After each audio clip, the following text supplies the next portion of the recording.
to you by El Pollo Loco. It's the Dodgers and the Texas Rangers in an interleague series, and we're glad you're with us. Welcome inside. Joe Davis for Hershiser. Alana Rizzo joins us in a moment. The Dodgers playing some of their best baseball of the season. 7 series in a row without a series loss. They've won 7 of 9 overall. It's a very confident team right now. They're producing and firing on all cylinders. You'd like to see the starting pitching stepped up. The 21-year-old out there today. We'll see how that works out, but the offense is really firing. How about this pitching matchup? It's what makes baseball beautiful, right? You have 21-year-old Caleb Ferguson, you have 45-year-old Bartolo Colon. Only in baseball, the differential between these guys is a mile apart. 21 years in the big leagues for Bartolo Colon, only 2 days for Caleb Ferguson, and you look at those numbers, how big a difference. One guy living on wisdom, the other guy trying to gain some wisdom and get his first major league win in his second start. And his first one in Dodger Stadium. We go down to the field now with Alana, brought to you by El Pollo Loco. All right, Joe, thanks very much. In order for Caleb Ferguson even allowed to be recalled from AAA Oklahoma City, there had to be a disabled list move. Unfortunately, right-hander Walker Buehler has been placed on the 10-day DL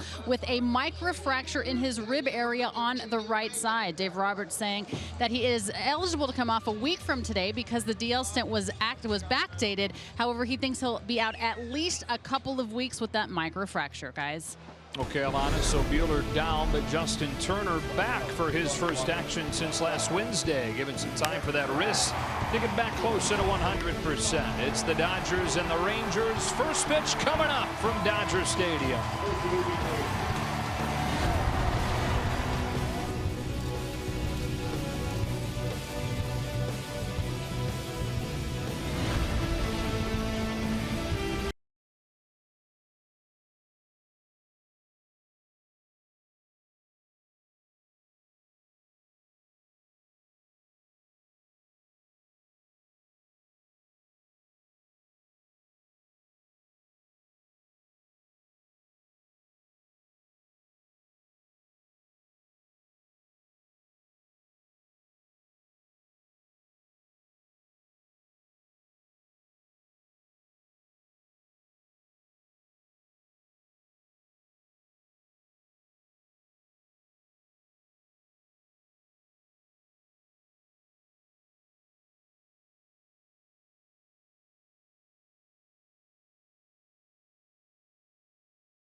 See new Loco kicking chicken from El Pollo Loco, fresh from the grill.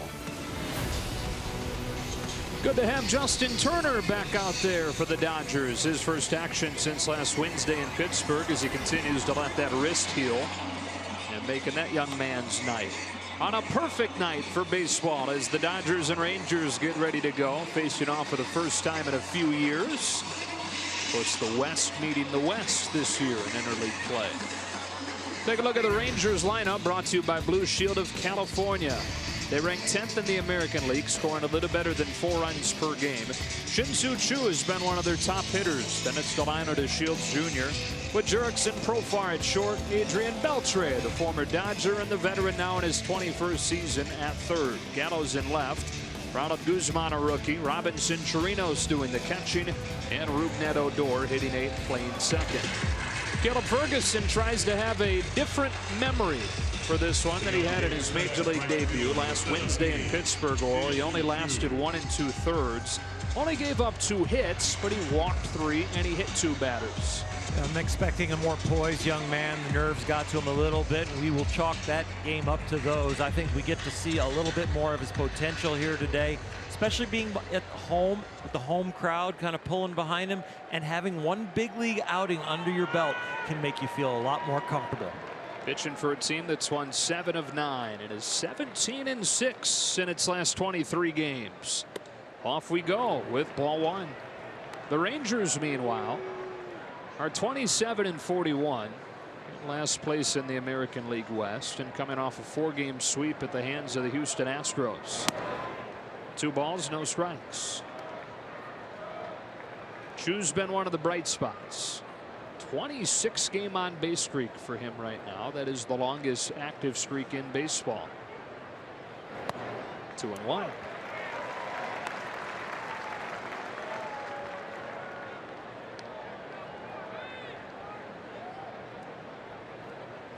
.35-year-old in his 14th year.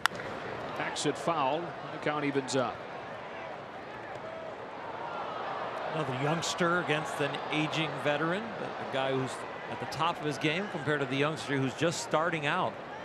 Got that battle completely with Bartolo Colon on the mound for the Rangers tonight. On a 2-2. He just misses off of the corner and the count goes full. Ferguson, 21, is out of West Jefferson, Ohio, which is just outside of Columbus, town of about 5,000 people. The West Jefferson High School Rough Riders. The payoff. A pop-up. Jock Peterson started in center field tonight, and he'll put it away for the first out of the night. That will calm Caleb's nerves on the mound.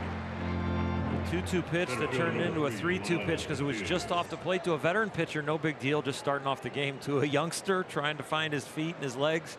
That was a huge call, and then to throw a strike and get the pop-up. Nice job, young man. They'll get ready to face Delino to Shields. And you feel good for Caleb Ferguson getting another crack at it this quickly. Shields lays a bunt down. Ferguson getting involved. Whips a throw that's off of Muncy's glove, and DeShields is aboard. Well, Max Muncy's first play at second base is an untraditional one, with him having to cover first. Unable to squeeze him.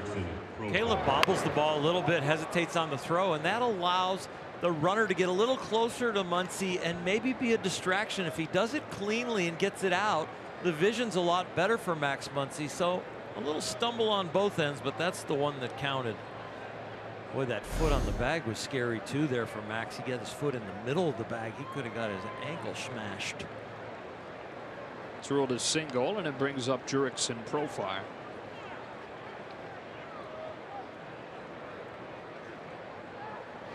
You know, it's only human nature where you wouldn't be surprised if Caleb Ferguson, after last Wednesday, left Pittsburgh, went back to Oklahoma City thinking, what have I done? Did I just get my major league opportunity that I've always dreamt of? Did I blow it? Am I going to get another chance? Even though I think anybody would have told him, yes, you're going to get another chance, mentally that can't be a fun place. It is not a fun place, and Anybody who's probably played on a big league field has experienced that depth of a disappointment.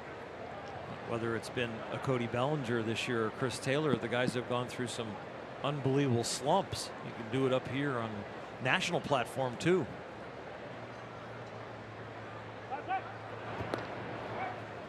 There's an interesting ruling for me on a base hit, because if the ball's caught, right, he's out.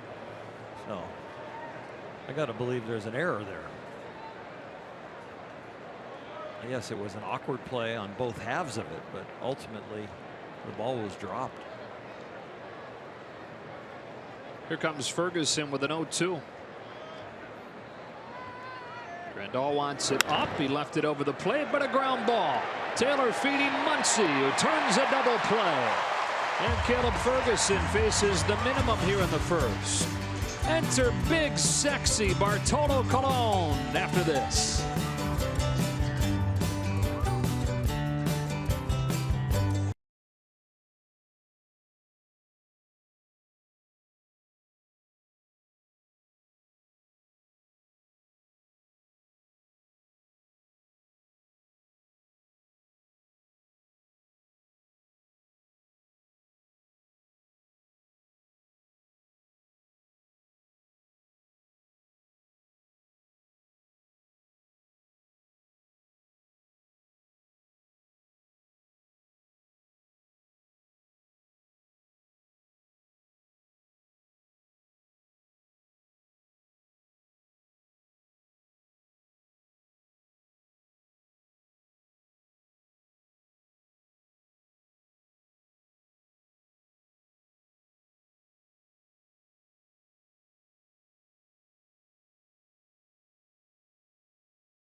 Dave Roberts, and then it'll be the red hot Max Muncy with Justin Turner back in there tonight. Kemp, Bellinger, Grandal form the middle of the order with Puig in right and Peterson in center. The 45-year-old Bartolo Colon is in his 21st Major League season with his 11th different team. Got off to a fantastic start this year. In fact, he took a perfect game into the 8th inning against the defending champion Astros, but the last few times out have not been nearly as good. Going to see him throw a lot of fastballs and a lot of strikes. He just believes in the probabilities of baseball. His first pitch of the night misses by a touch to Chris Taylor. I'll still continue on that theme, even though he threw a ball, but he really believes in strike one, keep the ball down, make the ball move, try and attack the corners. That has not always been his MO. He started his career throwing about 97 miles an hour 21 seasons ago. It's back when he broke in with you with the Cleveland Indians. 2-1. Throwing a few more off-speed pitches now, the changeup, a few sliders that are getting a few more swings and misses, but probably just because hitters are so much anticipating that fastball. Throws it almost 90% of the time. And boy, it's been a shoebox so far for Lance Barrett, who is normally one of the more pitcher-friendly umpires in baseball.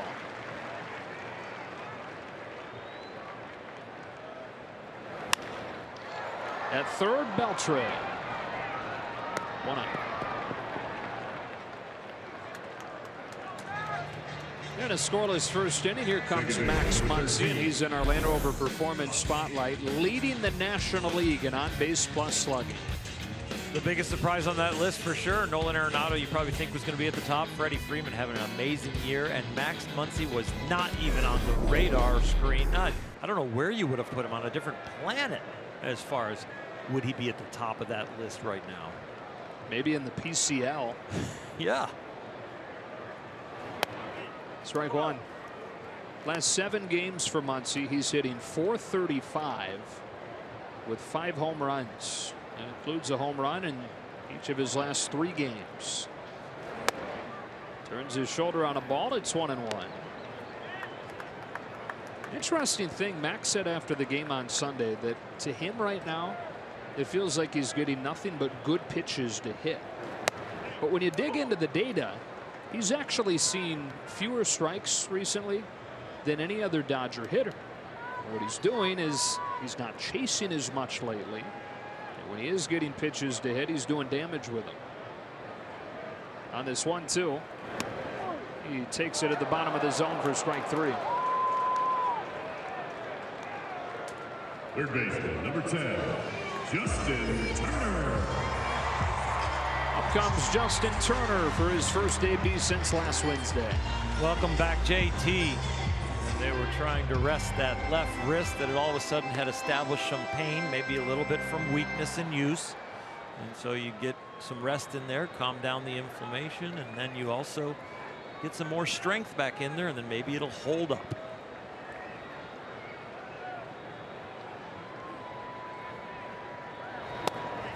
Dave Roberts and Justin Turner both saying they acknowledge that this is probably going to be an ongoing thing that they're going to have to manage.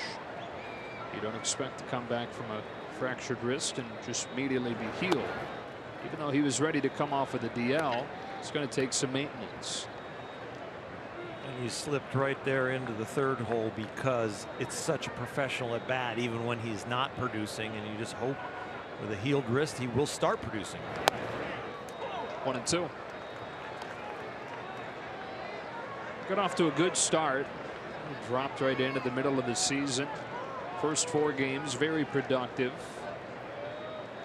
but hitting 185 in his last 16. 2 balls, 2 strikes.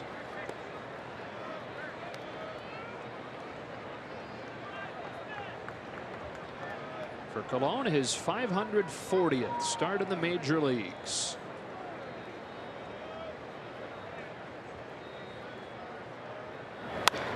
Strikeout of Muncie was number 2,500 for Cologne. And another landmark. He reached his last time out, got his 243rd win. That ties him with Juan Marichal for the most for any Dominican-born pitcher.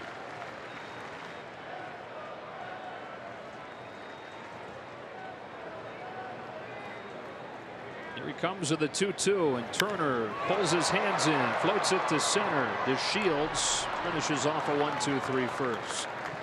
Off and rolling on a perfect night at Dodger Stadium. No score after 1.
the rookie.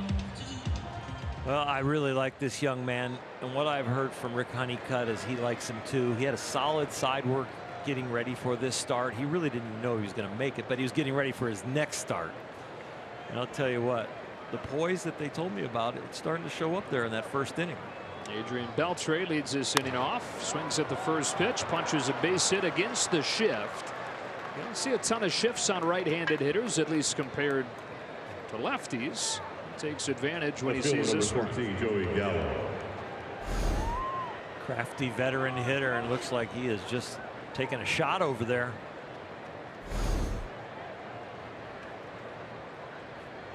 And for Beltre, who's 39 now, of course, debuted here with the Dodgers, had some great years, including that MVP runner-up season in 2004. He's now 39 years old in his 21st year. Leadoff man aboard, and the hitter is Joey Gallo. Strike one.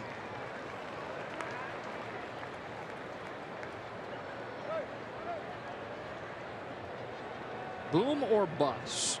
Kind of the picture of the modern hitter here. 17 home runs this year after he hit 40 last year. But he's already struck out 94 times. Ooh.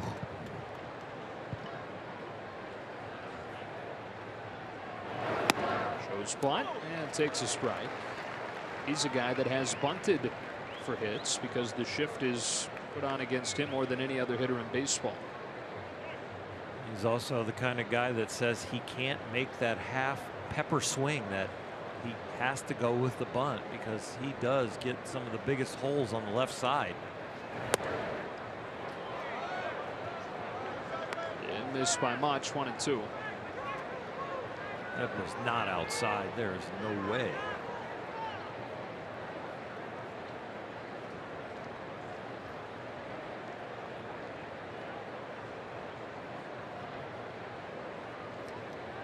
Ferguson to Gallo, 1-2, and he gets him with an elevated fastball for his first K of the night.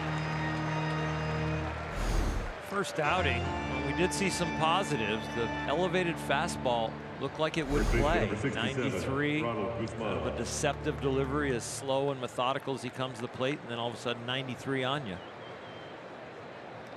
Here's one of the many young guys in this lineup, Ronald Guzman.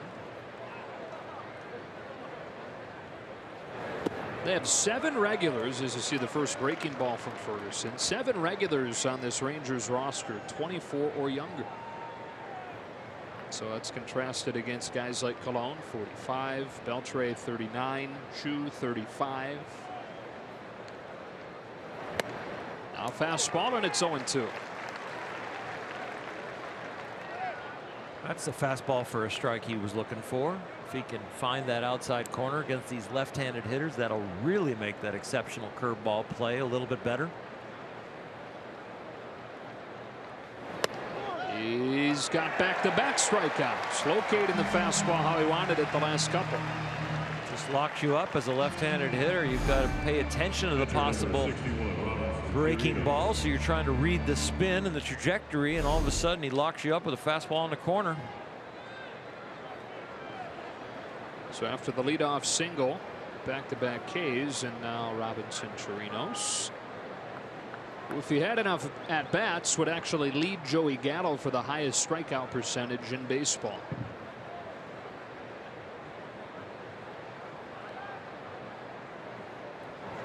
A curve, second off-speed pitch that he's thrown, strike one. You can see with that curveball, it has some nice depth to it. We haven't seen his changeup yet, either in the last game, which was only an inning and 2/3, or this one so far.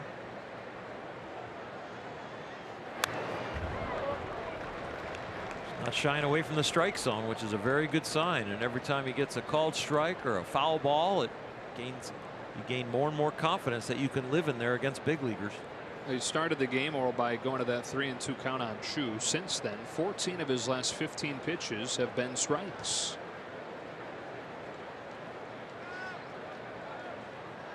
Beltre at first, 2 gone, and Ferguson home 0-2. Touching 96 with that fastball. A too good a place for that one for a hitter. 0-2. I'd rather he back off to 93, even 92, and hit a spot. But if he can locate 96, that's going to be quite a weapon.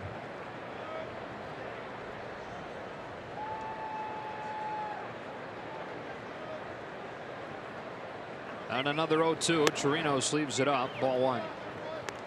But 96 from the left side. That's something. That's special. I'm sure he got some serious adrenaline working, because the average fastball in the last outing was right around 93.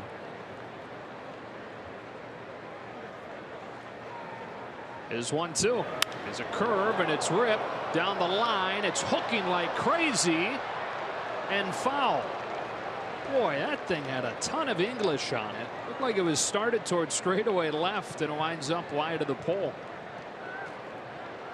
About a 17 or 18 mile an hour differential between the fastball and the curveball, and that served him very well there.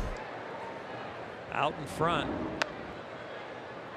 Maybe between the spin on the ball from the curve and then the swing, that thing hooked a long way. I was very surprised that it ended up foul.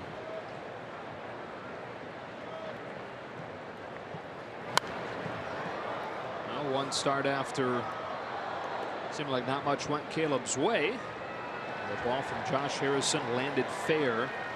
Had that landed a couple of inches the other direction, who knows how that debut would have wound up. But as it stood, just 1 2/3, and Dave Roberts took him out. That pitch count in his second inning getting up above 40.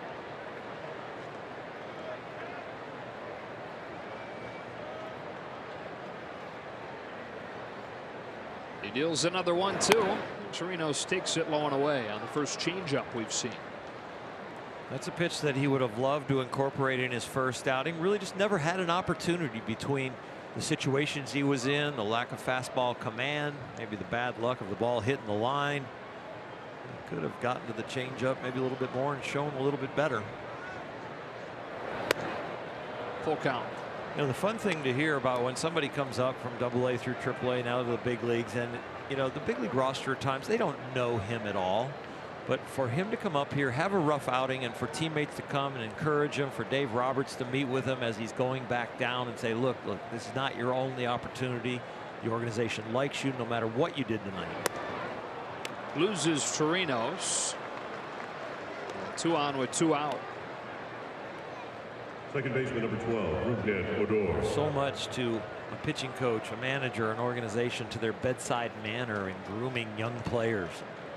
And no matter how they debut or how their first week or month goes, to just maintain that relationship and that confidence in them so that they feel comfortable. So much of feeling comfortable is that the people around you believe in you. Here is Ruben Odor, who for a while was one of the bright young players in the game, but has fallen on hard times the last 2 years. Yes, he's hit 30 home runs each of the last 2 seasons, but his average last year was 204, and it's at 221 right now. Slashes the first pitch foul. He's the guy, you may remember, that cold clocked Jose Bautista at second base, inciting that brawl a couple years back. I do remember now. It shouldn't bring a smile to my face, but it does. Since everybody's fine. Can laugh now. We're just getting over hockey season. 364 days.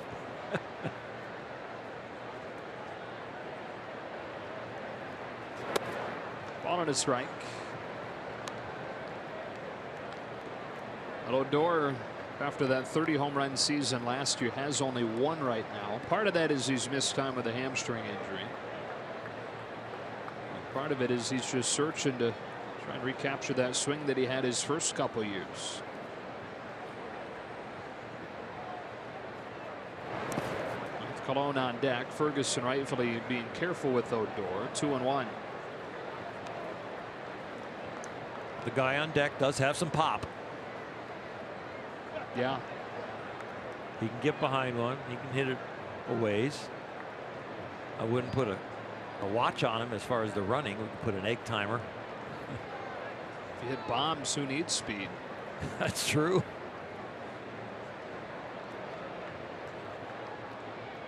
Ferguson's 2-1.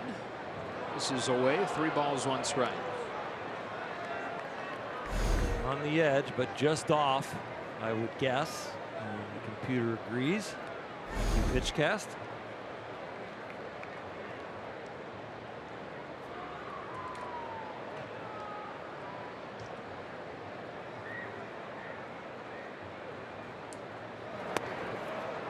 So back-to-back 2-out walks, and the bases are loaded for Cologne.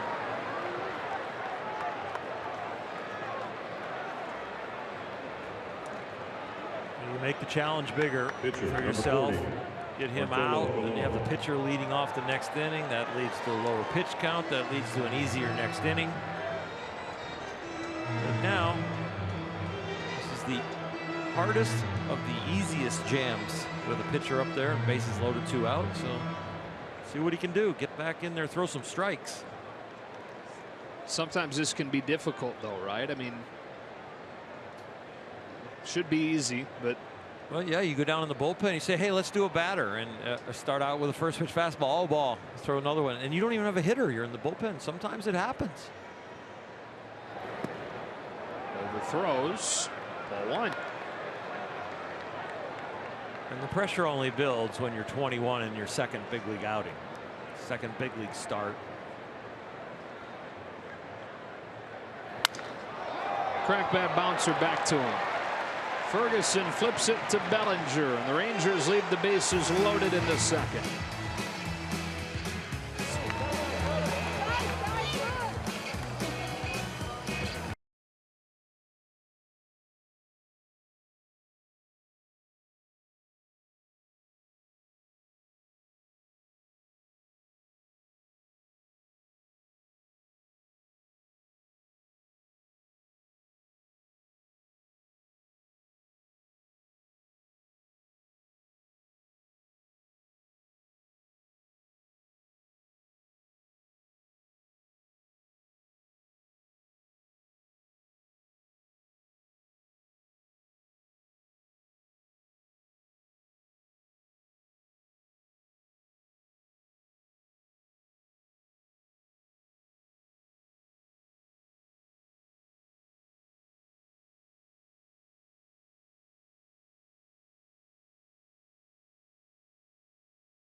Dodgers baseball on Sportsnet LA is brought to you by Nissan.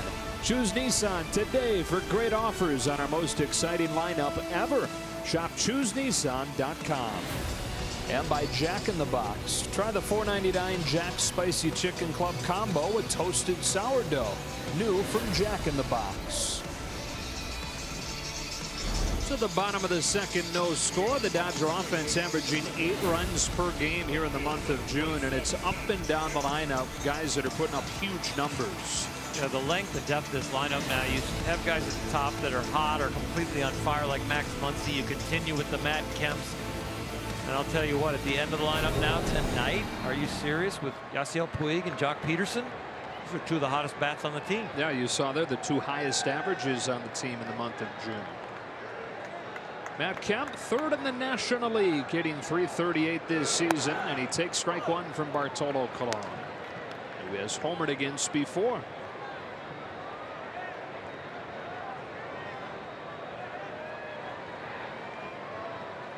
On this 0-1 offering, Kemp takes it low. 1 ball, 1 strike. Matt definitely won the best dress competition at the Dodger Gala last night. Justin Turner was dressed to the nines, but Matt with the multifaceted outfit. Sneakers, t-shirt under the suit. Nice plaid suit. Would that be considered plaid, what he wore? Yeah. Very tight, smaller plaid. 2-1. A very cool lid. Oh, of course. I can't believe I left that part out.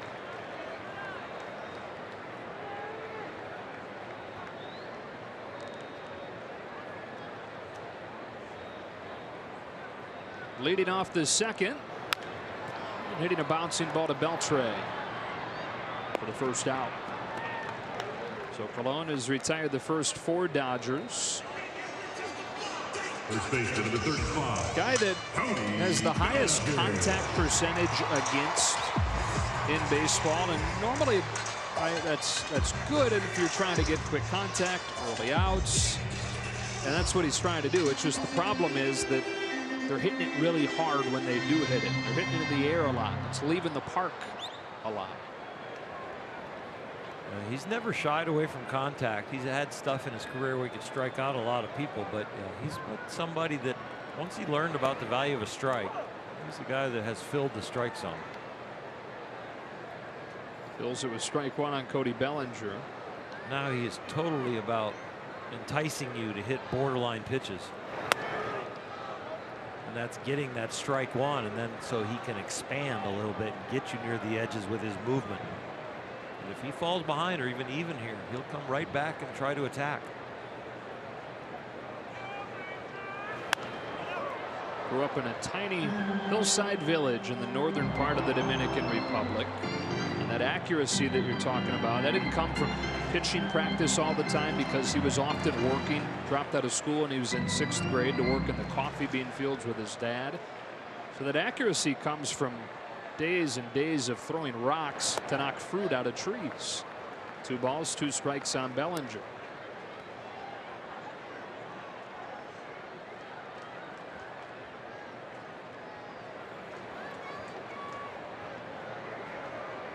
Here comes the next one. Ball 3. Cody Bellinger, a guy who has started to come out for the Dodgers. 4 home runs in his last 6 games. With that has come deeper counts. He's drawn his walks lately. Here he's worked it full. And in a 3-2, he takes ball 4. First base runner of the night against Cologne.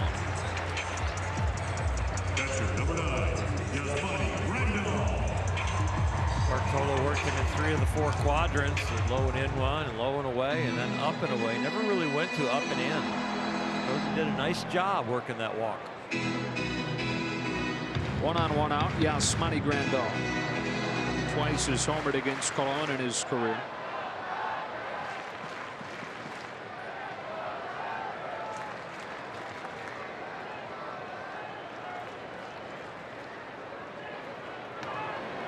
Quick twitch, muscles spinning over there, firing that pickoff.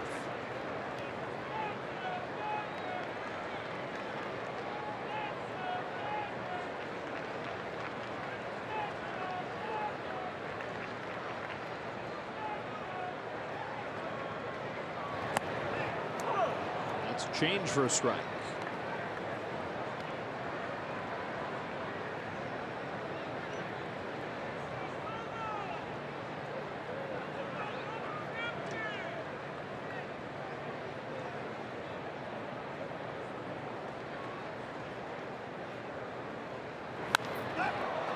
Flied off the end of the bat into shallow center field, where Odor drifts to it and makes the catch. And Grandal is the second out. Mentioned Colon made his debut with you in Cleveland. Between there and here, 9 other teams. He's with his 11 different teams. He's been an all-star 4 times and at 4 different phases of his career. He was an all-star in '98 when he was 25 years old. He was an all-star again when he was 32, won a Cy Young with the Angels. Then he was an all-star when he was 40 with Oakland, and an all-star when he was 43 with the Mets. Each time a little bit different. Yasiel Puig with 2 out.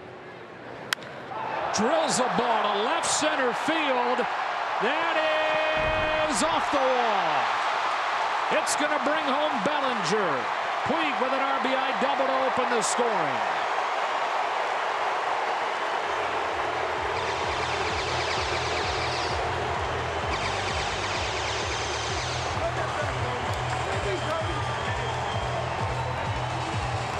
Lately, we have seen Yasiel Puig kind of analyzing pitchers early in the count. First pitch goes up there with an open stance, 2 eyes on the delivery, and just takes. Well, last game we saw him start swinging at a few first pitches, and the first one he sees from Bartolo Colon, he pounds off the wall. Nice try by Delino DeShields Jr., but Yasiel safe at second. I think just misses getting out of here. And that effort that DeShields gave was him feeling something. Training staff headed out there. DeShields, a guy who a year ago rated poorly defensively, and took that personally, went home this offseason, worked very hard at his defense. And here in early June, ranks by some measures as the #1 defensive outfielder in baseball. That's outstanding. The effort right here, you can see he has gone a long way for this and barely breaks stride, only to elevate, not to slow down. Gets real close. If he doesn't run into the padding, he has enough range to have caught that ball. Just jump was just a little mistimed for where the wall was.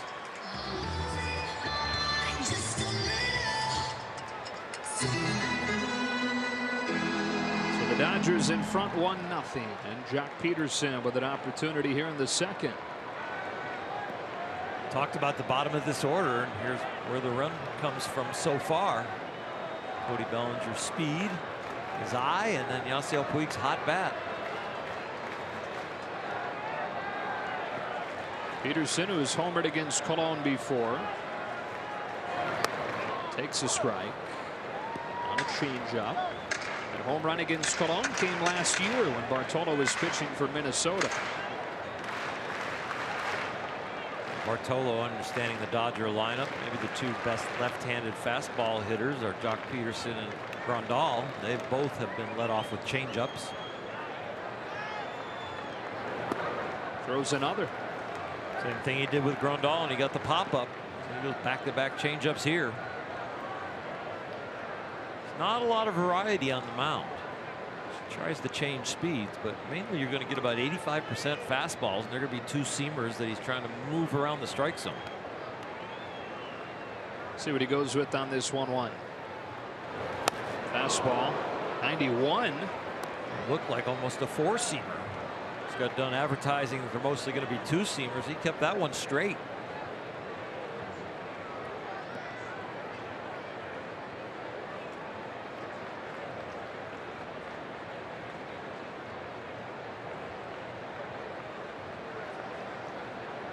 He gets second with 2 out after his RBI double. On a 1-2 pitch, Jock Peterson lifts one down the line. It'll peel to the seats and become a souvenir. Jock hitting a lot more with bad intentions. Not so much playing swing mechanics, playing good swing, bad swing, but getting in the box, relaxing a little bit more, and being a baseball player and letting it go.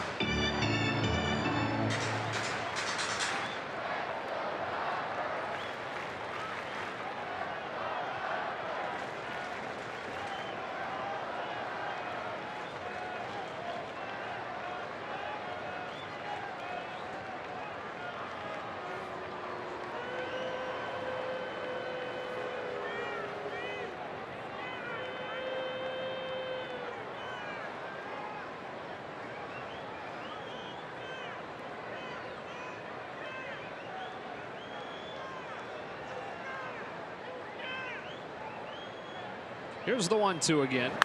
Peterson drills it right center field. That ball is gone. That thing never got higher than about 40 feet. A laser shot for Peterson, and it's 3-0.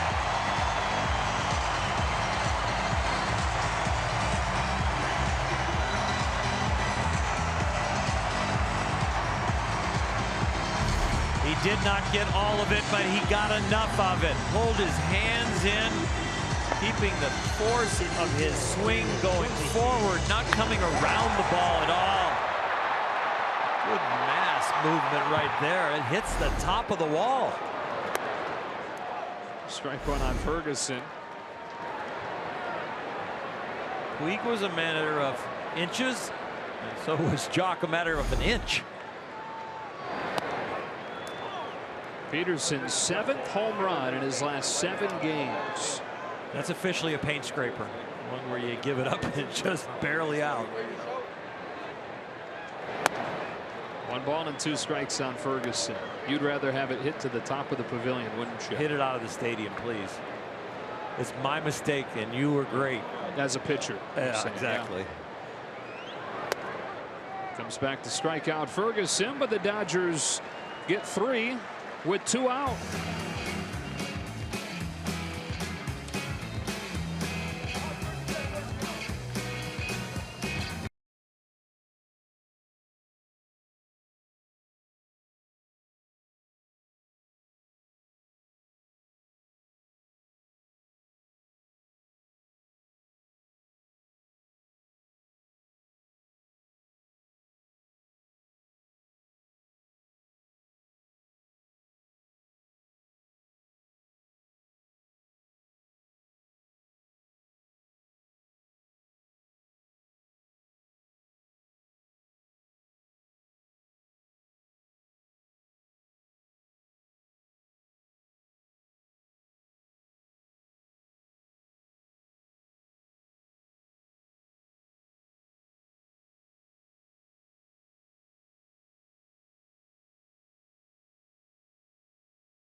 Let's throw it back. 1996. This is Bartolo Colon spring training in Cleveland. And then you fast forward a few months after that. Caleb Ferguson, born.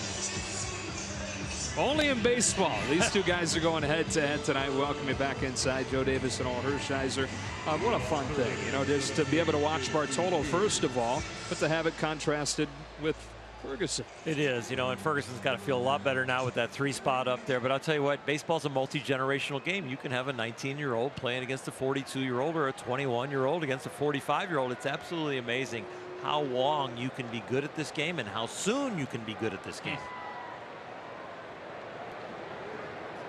Top of the order for the Rangers against Ferguson here in the 3rd. Shin-Soo Choo worked the full count his first time before flying to center. Swings at the first pitch and slices a base hit to left center.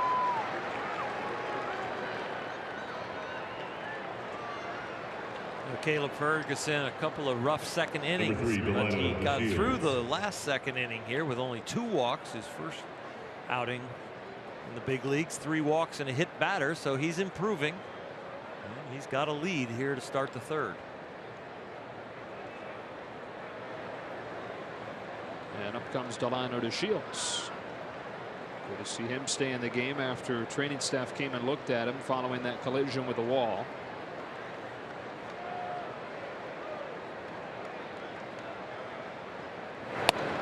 That's a strike. Well, his face and neck kind of compressed against the wall. I wouldn't be surprised if he is scratched tomorrow with kind of a stiff neck or something that you can play through it tonight. But that's some pretty solid impact right there, even though the wall is padded.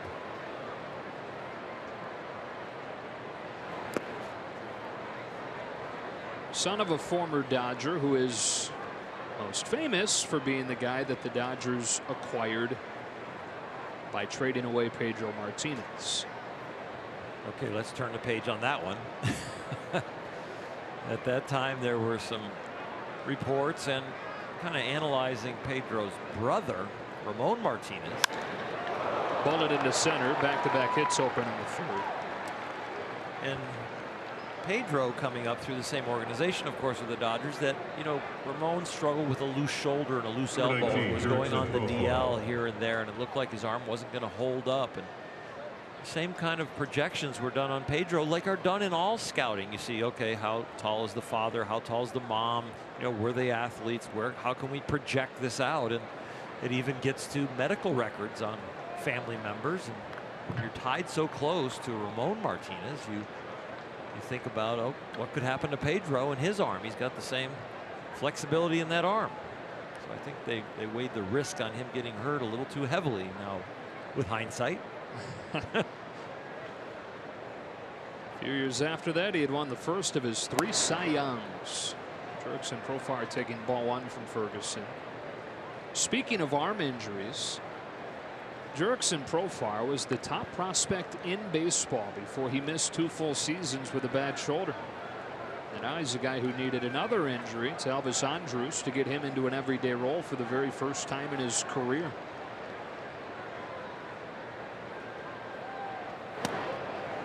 Two balls, no strikes. You remember watching him in the Little League World Series with Curacao, right? I would have signed him right there. He was hitting the ball like a fence and a half. It was nothing for him to pop a ball up and it'd be a home run in the Little League field. And you could just tell the athleticism was going to be there for the rest of his life. It wasn't just because he overpowered the game because he grew up too quickly or quicker than the other kids that were 12. He really had some ability right then.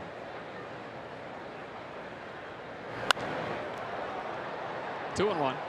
Swing hasn't changed much. Really? Yeah, it really hasn't. He's always had that little tilt right there where it kind of goes down to get it.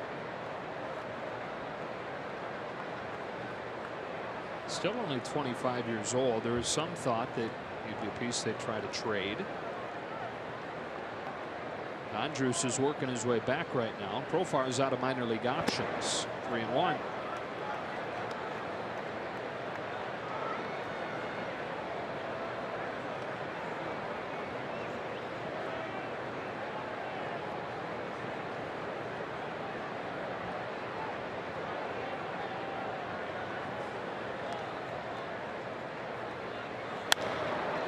Fly to right. Puig is there for the first out of the inning. And Chu will hang on at second as Puig shows off that arm.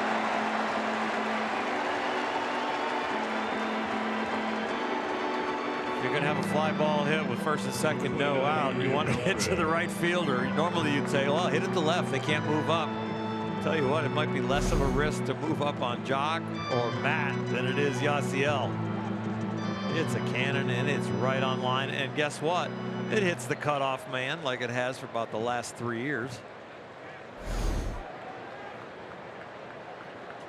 He wants a Gold Glove badly.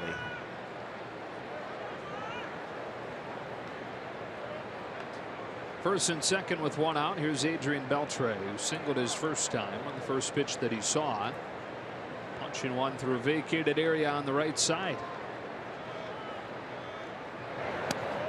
So this time Ferguson starts him with a curve and gets strike 1.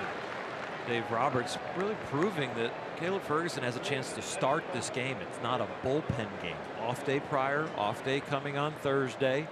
3-0 lead and nobody up in the pen. Hard hit by Turner and down the line. Chu comes in to score. The Shields to third. It's 3-1. An RBI single from Adrian Beltre. Number 13, Joey This Gallo. ball is absolutely ripped off speed and up. One hopper. So tough at third because you don't know, is this going to come up? Is it going to stay down? So you pretty much are a goalie. And it wasn't a glove save and a Butte. That one got by.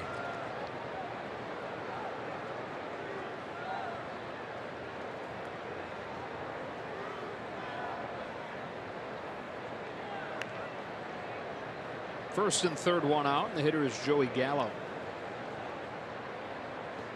Well, Joe, with this off day yesterday, the off day coming on Thursday, the Dodgers are in a position where if they can get some length out of Caleb and they can get some length out of Kenta Maeda tomorrow, combined with the off days, that could reset and kind of recharge the bullpen from all the work they've had lately.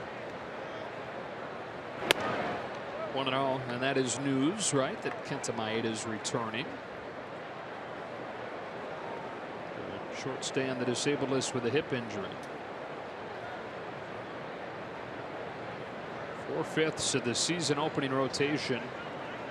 The DL right now. 1-1. It's amazing they've been able to go on the run that they've gone on. 17-6 in their last 23 games when you consider all the guys that are shelved right now. Alex Wood, the only guy from the season opening rotation that has stayed in there, and he's not been himself. It's been other guys. Ross Stripling, Walker Buehler. Tonight, Caleb Ferguson. 2-1 on Gallo. The joke around the batting cage, the clubhouse at times is, who are we going to get at the trade deadline? Oh, we're going to get Ryu, and we're going to get Kershaw, and we're going to get Hill, and we're going to get Maeda. We're not going to have to give up anything. We're just going to get healthy.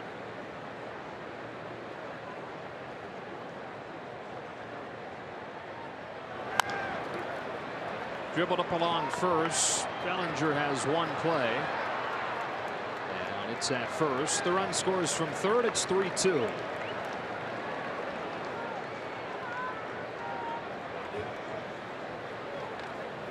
Number 67, Ronald Guzman. That's a damaging inning to lose the 3-0 lead, but it'll be really damaging if you don't eliminate that last run sitting at second. Go back into the dugout ahead. With Ronald Guzman.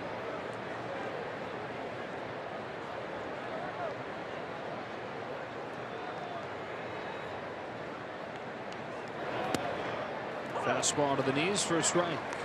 Boy, the Rangers look like the Monstars. The heart of the order here. You got Gallo, who just brought home that run. He's huge. Guzman is huge. 6'5", 225. Ever heard of the Monstars, Oral? I have not. From Space Jam. You don't have to diss me from the second row up there, Rick. Rick Kwadrowski just kind of hanging his arms out like I have no business not knowing that.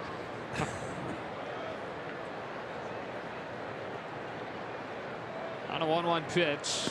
Curve buckles the knees of Guzman for strike two. So what's the Monstars from again? Space Jam. It's the movie about Michael Jordan playing with the cartoons. Yeah, I remember that years ago though. Right, it's old.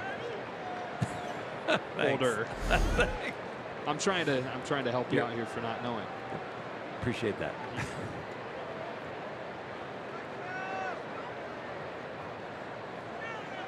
Bartolo Colon has not thrown a slider tonight, and Caleb Ferguson, I think, needs to throw a few more of those curveballs. His curveball looks like if he would get a feel for it, and the reports coming from the minor league guys, this is a good curveball, and it's not in development. It is a big league out pitch. Changeup is a little bit more in development still, trying to get a better feel for it, a little more action, but the curveball is a finish pitch. Uses it here to get a soft pop fly into center field for Jack Peterson. That's that for the Rangers in the third. They get two, but the Dodgers lead it 3-2.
online. Make sure your favorite Dodgers are represented on this year's squad by voting at Dodgers.com/vote. Catch all the excitement of the 89th MLB All-Star Game presented by MasterCard, July 17th, live on Fox. Dodgers with 3 in the second. Rangers getting 2 back in the top of the third. It's 3-2 to the bottom half. Joe Davis, Or Hershiser, and Milano Rizzo. Glad you're with us tonight. Mini 2-game series between these teams with an off day on Thursday and a 3-game series with the Giants over the weekend. Bartolo Colon to Chris Taylor with ball 1.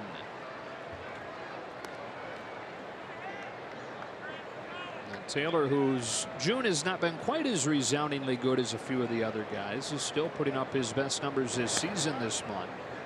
It's been a steady climb up for him after a very slow start to this season. May started to see the average come around. The on-base percentage really jumped up. Putting it all together in June. Some pop, too. He's ahead of Colon 3-0. And as important as anybody in this lineup to get going. The engine at the top of it. 3-1. It's really interesting that, you know, the leadoff hitter and the importance of that, because he's going to come around the most, get the most at bats of anybody. Flied off of the hands, and it's short. Makes profile. Yeah, but it also feels like when the whole lineup is starting to get longer and more productive, it takes a little pressure off of Chris Taylor and whoever's at the top of the lineup, because there's production throughout. That's why I think they say hitting is contagious, because that's a contagious confidence that you don't have to carry the load yourself. 1 out for Muncy.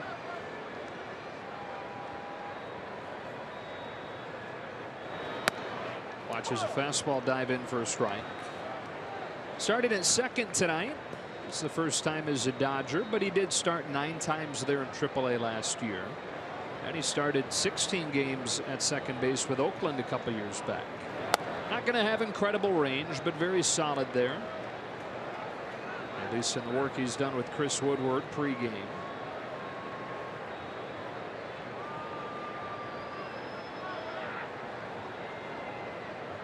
Here's the 1-1. 2.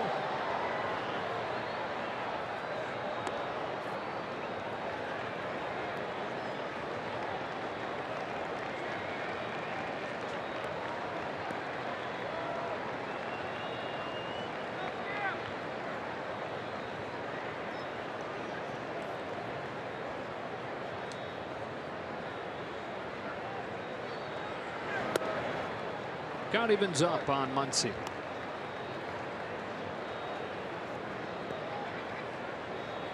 And his hometown team tonight out of Keller, Texas.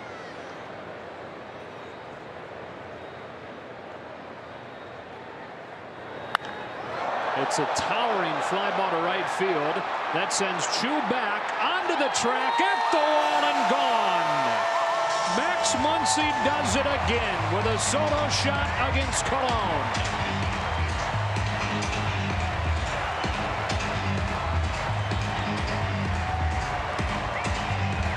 Team leading 13th in the 4th game in a row that Muncy's gone deep.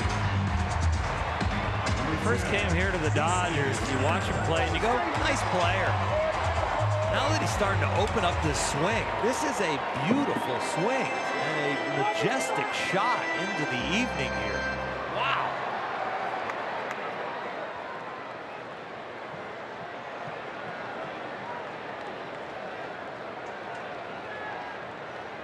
Now Turner taking a strike. Unbelievable. It's gorgeous. He back-legged him. He was still on that back leg, just putting everything into that one. Slight uppercut. We got to get the launch angle on that. That was up there.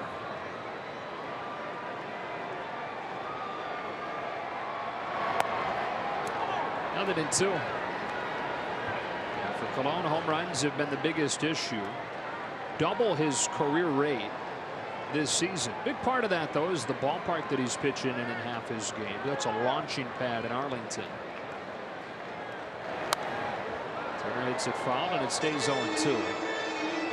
2 more home runs tonight. 18 total this year allowed by Cologne.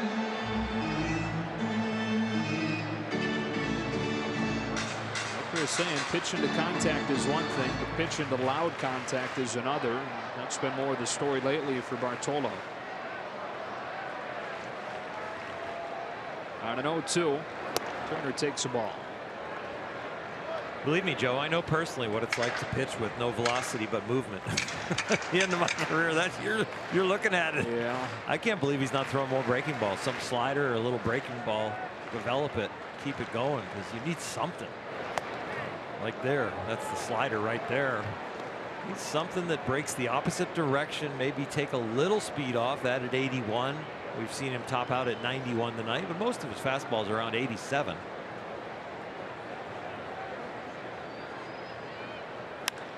Turner digs it out to left. Gallo will not get there. Turner's got a 1-out single.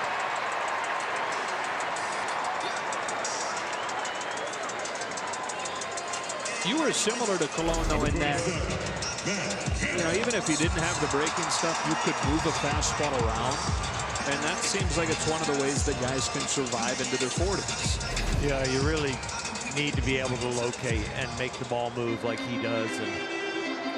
And the other thing that really helps you is that by the time you get to be 45, which not many people are pitching the bigs at 45, but let's say you get to 36, even 35, the pulse you have on the mound is completely different. Even with the adrenaline running through your body and the will to win, you can have a pulse where you can really change the speed of the game, even in recognizing like the hitter's body language or what he's really has to do here. And you know he's been concentrating on getting the runner over. And there's another level of thinking that really is an emotional level of thinking where you can use the hitter's emotions against him. 0-1 on Matt Kemp. Cologne coming inside. And Kemp banging it to left field. Gallo makes the catch.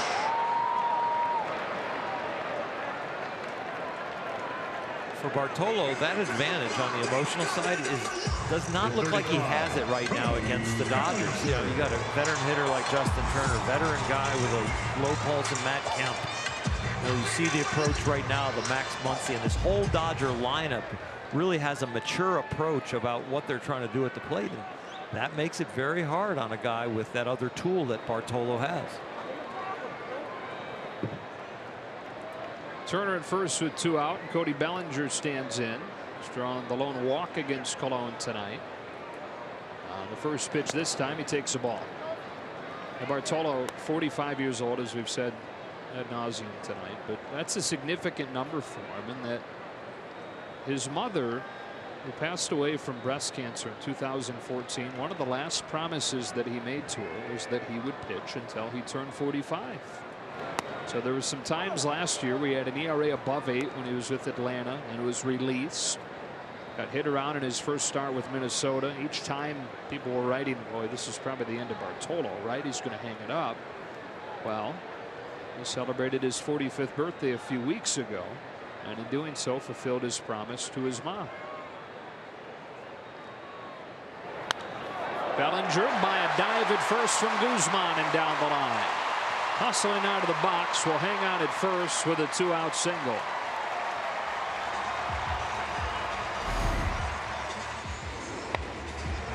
Cody Bellinger, the youngster, starting to heat up a little bit. You got to hit it hard to get it through the shift. He just barely gets it by Guzman over there at first.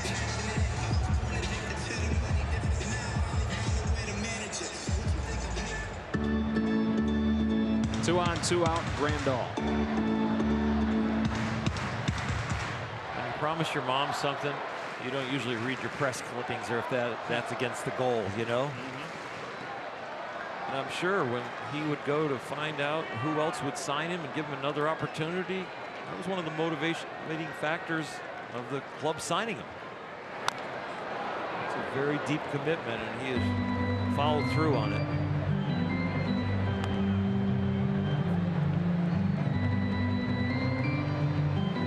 mentioned that he's tied Juan Marichal for the most wins from a Dominican-born pitcher. Very significant thing to him.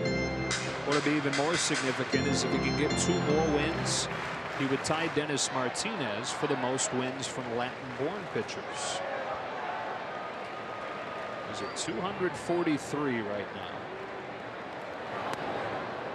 Check swing and a pitch that misses down and away. 1 ball, 1 strike. Would love to see him get there in a few weeks. Exactly.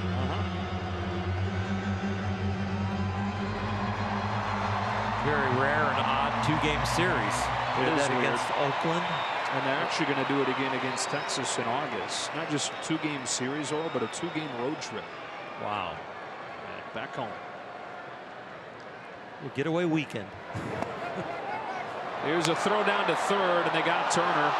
Robinson Chirinos throws him out and takes a scoring opportunity away from Grandal. But a home run from Max Muncy.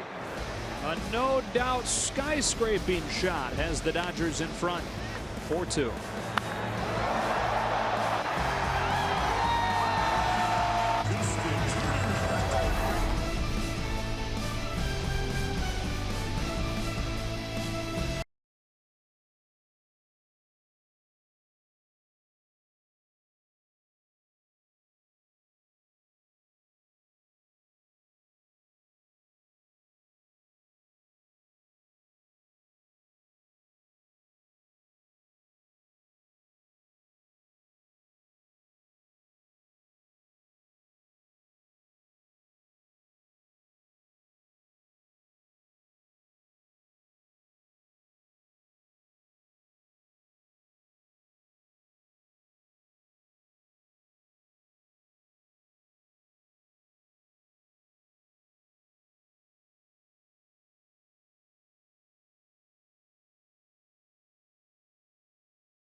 Is brought to you by BMW. See a Southern California BMW Center today for exceptional offers, or visit SoCalBMW.com. Well, Justin Turner picked off of third, ending that bottom of the third. Justin will tell you that this is a mistake. Runner in scoring position, taking a little extra long lead because of the shift, but it looks like they had a pick on Adrian Beltre, a little bit savvy, staying really wide prior to the pitch and then creeping as the pitch is delivered. Justin, a little half a step too much. –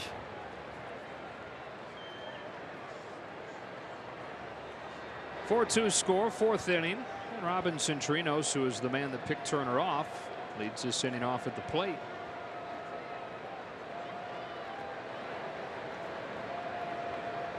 Against 21-year-old Caleb Ferguson in his Dodger Stadium debut. Curve slips out of his hand, ball 1.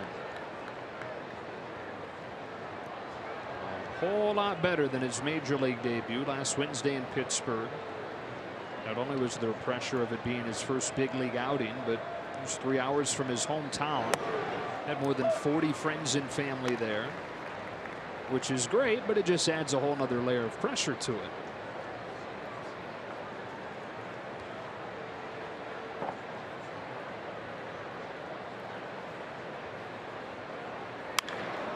Bullet to left field. Matt Kemp makes the catch. 1 out.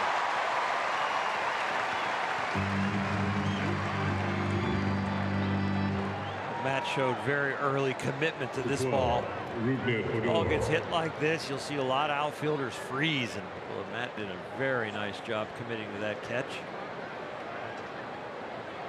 Rougned Odor with 1 out. Matt Kemp third in all-star voting among outfielders, which means he would be a starter. Top 3 vote getters start. naturally. Believe it or not, there are 3 outfielders in the All-Star game that start.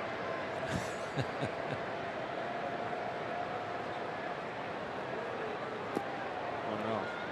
Don't you just love that self-editing process? Yeah. When you listen to what you just said, I'm like, did I just say that? No backspace button. No. I want pronounced check. Little chip that you put like on your lips, and the word doesn't get out without. Yeah. Spell check, grammar check, pronounce check.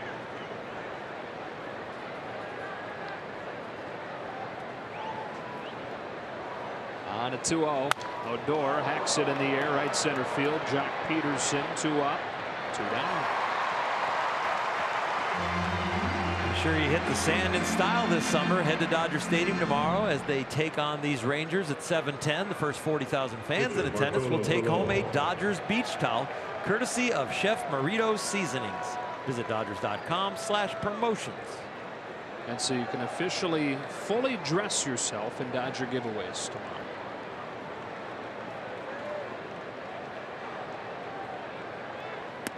Strike 1 on Cologne. Dodgers win today. Tomorrow they can pull their home record to 500 if they sweep this series. It'll be 18-18. And it'll be 9-4 in their last 13 here. Long way to go, though. As Ferguson rocks and deals a 1-1, and Cologne takes a rip and misses. 1-2. Came up with the bases loaded in the second and put the second pitch that he saw in play. Soft footer dribbler that Ferguson fielded easily. Boy, he's cutting it loose. Sure is. There's some effort going on here. Look at the helmet and everything. Oh, goes back on. That is a beautiful thing.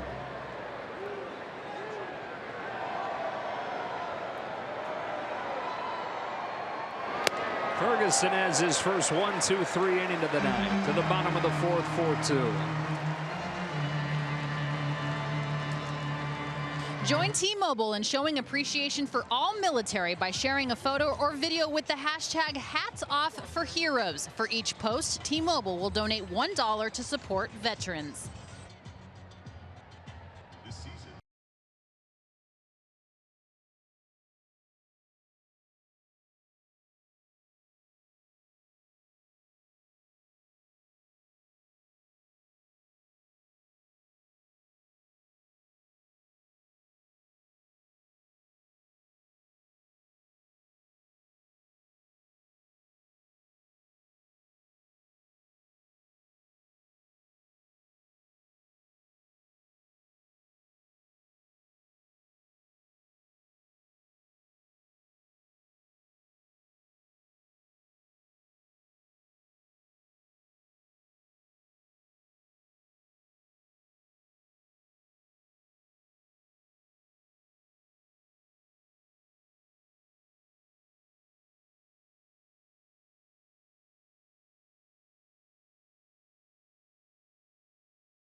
On a gorgeous night for baseball. Starting to feel like summer, isn't it? Really is. Sun comes out now and it starts to bake you a little bit. And you know what? When it warms up here in LA in the summer, the ball starts to carry.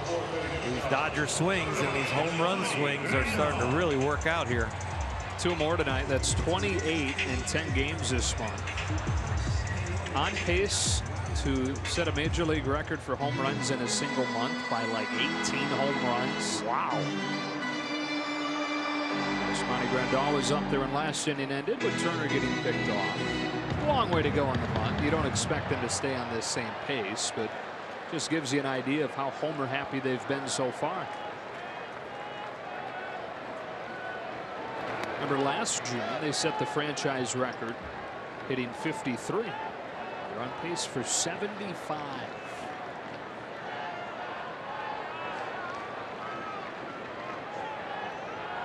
On a 1-0 pitch. Smacks one the other way. Gallo will have to play it on a bounce. Ricochets off his hip. Grandal content with a leadoff single. Yasmani says no more changeup, Bartolo. Only that, I'm actually going to stay back. Stay back so well on that changeup right there. Is able to hit it to left field. But you see him kind of slow down everything and not really go for the full bat speed.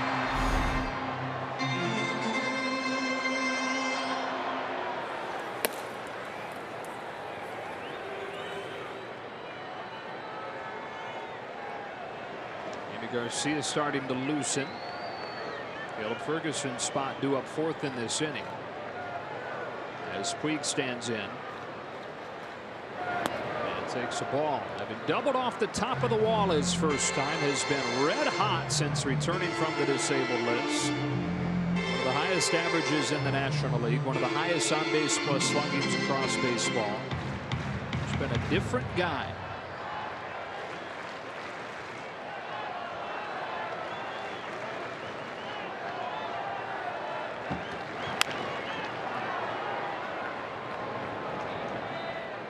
Says he's just having a lot of fun playing baseball right now, and it always looks like Puig is having fun. He's at his very best when he's able to combine that focus that you often talk about with that ability to have fun. Play the game like he was as a kid in Cuba.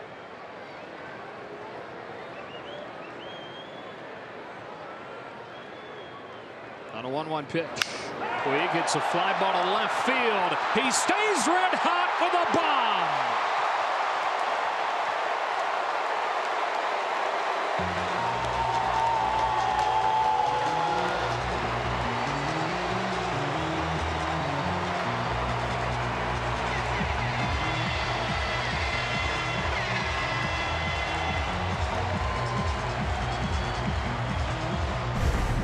Take a look at this with the Carl's cam, and Yasiel Puig, he takes an off-speed pitch. Absolutely amazing. What a flight path this has. We are seeing some of the raw ability now really shining with a foundation that he and Turner Ward have really built over the last year or so. Peterson now. He strokes one to left center field. Long way to go for Gallo. Not going to get there. Bounces into the seats.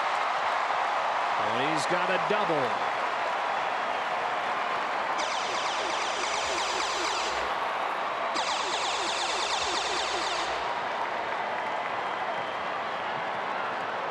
Dodgers showing no regard for a fastball coming out of Bartolo's hand, because they're feeling now we can stay back on the changeup, and there's not enough fastball to get by me, so they're hitting everything.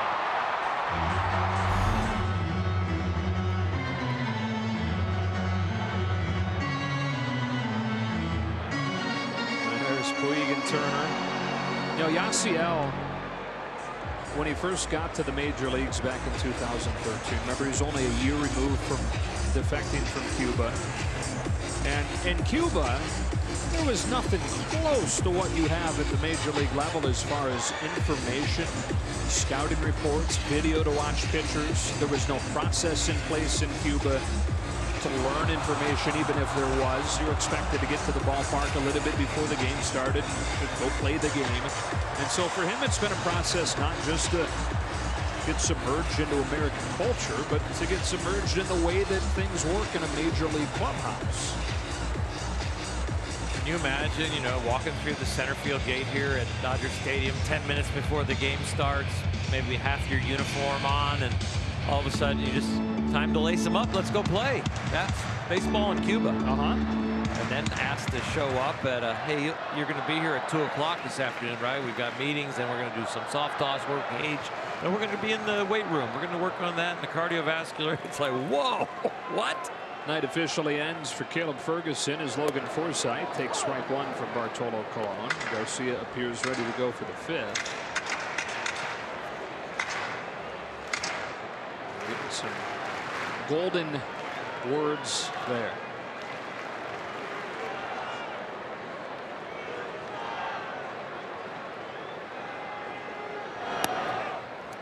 Corner, 0-2. Final line. Not much better, and all you expect from young guys when they come up and get their first taste of big leagues is if you can show improvement. Sometimes it's not even statistically. The poise you show on the field, the way you start to slow the game down. Forsythe down in short order. 3 pitches against Colon. On the way in the fourth. Probably just nice to be able to flush that first one out of the way and have a new, most recent memory of the majors. For sure, and going to sleep a lot better tonight about opportunities in his future in the big leagues.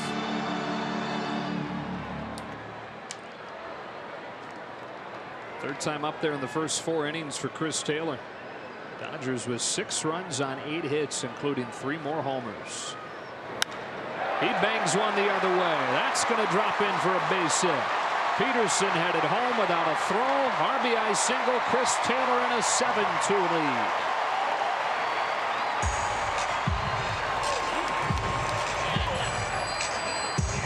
Like all the Dodger hitters are using the middle of the field. This one at 89 miles an hour. Chris Taylor on it. That's the fastball, which we go to right center. If that was a changeup around 81, the ball's going to left center. Perfect execution.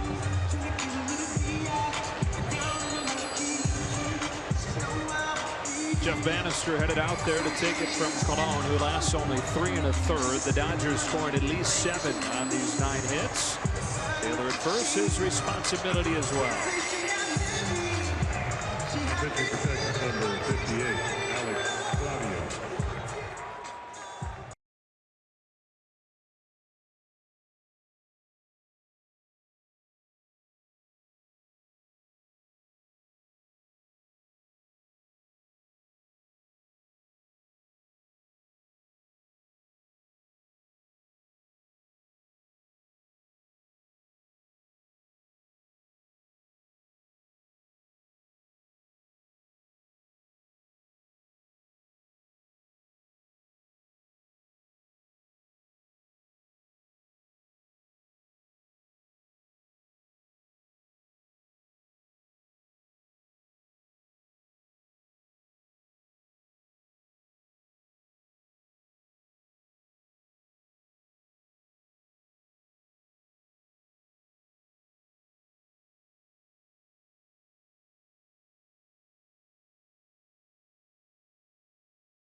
The game, Max Muncy with another home run, his 4th game in a row going deep.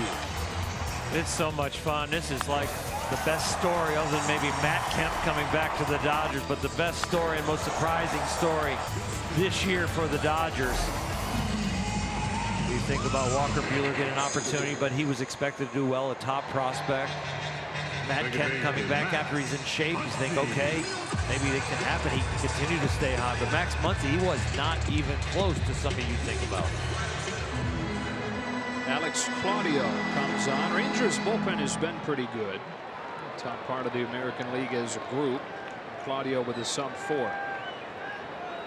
He's really turned his year around. A lot to look at. Strike one. Beginning his year started with a 9 ERA. Over the last 17 games, he has been hot. Brought that 9 ERA down to what we just saw. So he's starting to get it together. 26 years old from Puerto Rico. Delivers an 0-1. That misses. 1 ball, 1 strike. Got to be in the top 10 of funkiest deliveries in the big leagues. A lot of funk going on there with the elbows and the knees and the angles that he's coming at you with, and a little herky-jerky step coming at you. Deception. Taylor takes off and Muncy slaps it foul.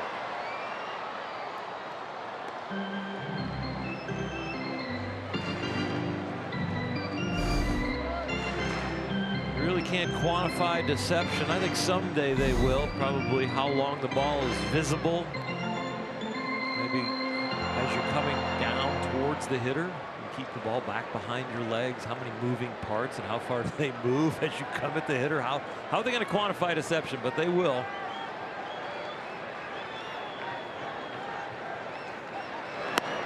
Then you're going to get guys trying to maximize it probably more once you put a number on it. Yep. Like you've seen guys try to maximize spin rate. You never heard anybody talking about spin rate. One of the first things that you look at, if all of a sudden one side of the plate is hitting you better than the other, you go down to the bullpen, you have your pitching coach or manager stand in the batter's box and say, tell me what you see. It's not only the pitch selection where the breaking ball's breaking into the hitter compared to away from the hitter, but are you seeing something like the ball coming out of my glove? Is there a better route visually to see these pitches? Do I need to change my delivery a little bit to kind of get my arm swing in a place where the left-handed or right-handed hitter can't see it as well? Full count. So it's a concept, but so is elevating the ball previously. We really didn't see the jump in it until that data was available to show why it's beneficial to elevate the ball. You know, well, playing the game, I mean, if you can find a way to throw the ball perfectly as far as your biomechanics for your body, but you're showing that pitch to the hitter as you make that so-called perfect pitch, I think you've got to evaluate both. Muncy smacks one off the mound into center. Another hit for him. 2 on with 1 out. Muncy's second hit of the night. Single to go along with a homer. He has a higher average against left-handed pitchers than he does against right-handed pitchers. Muncy does. More power, though, when he faces a righty. Turner 1 for 2. We're in the 4th inning, and every Dodger position player has at least 1 hit tonight besides Matt Kemp. And the 4th inning. Turner takes a strike, 71. Thing barely got there.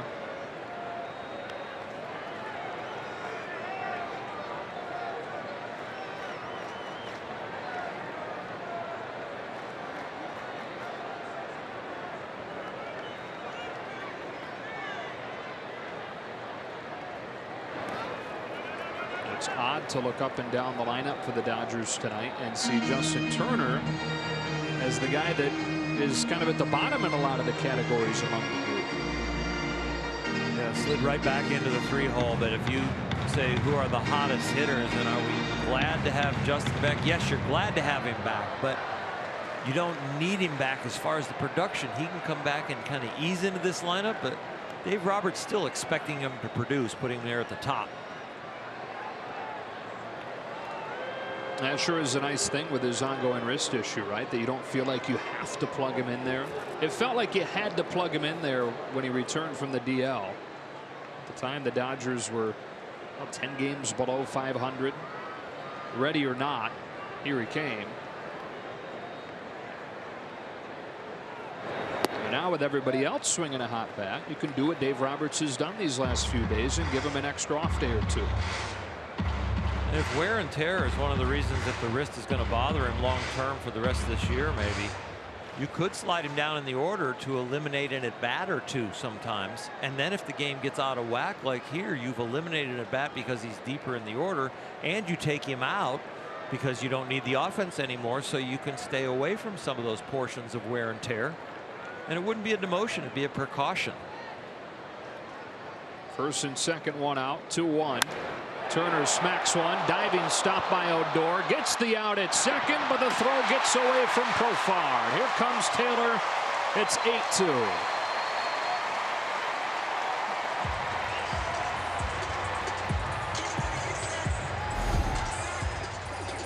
The Rangers have not been a very good defensive team this year, and this one kind of shows it.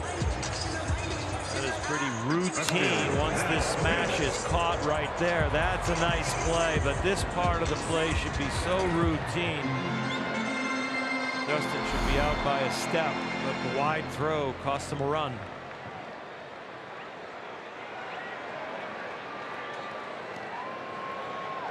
They're going to put Kemp on intentionally and set up the lefty-lefty matchup. Claudio and Bellinger.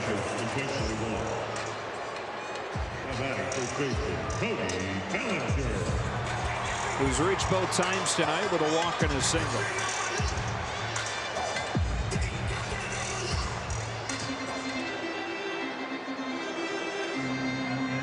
Claudio, predominantly a fastball changeup pitcher to righties, but he will throw a few more sliders that Cody might see hitting from the left side.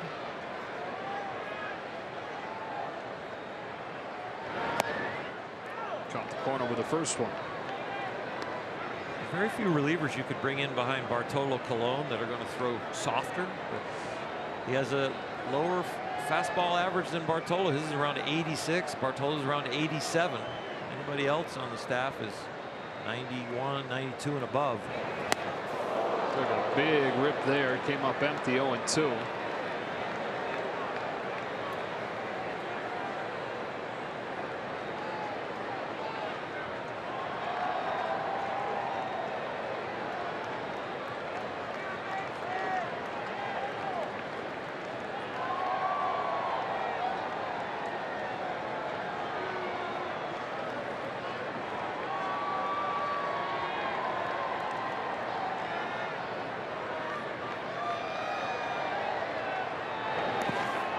Good stop by Torino. 1-2.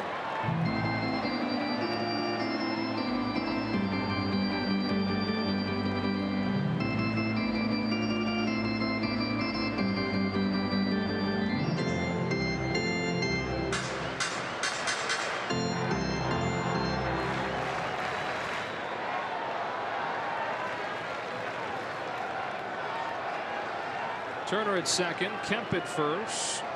And Cody Bellinger taps it foul. Very interesting pitch selection and target. So they went change up and in. 73, it was a change up, and the target was like waist high in. Picking on the fact that Cody has struggled with the ball up. And then let's also get him out front.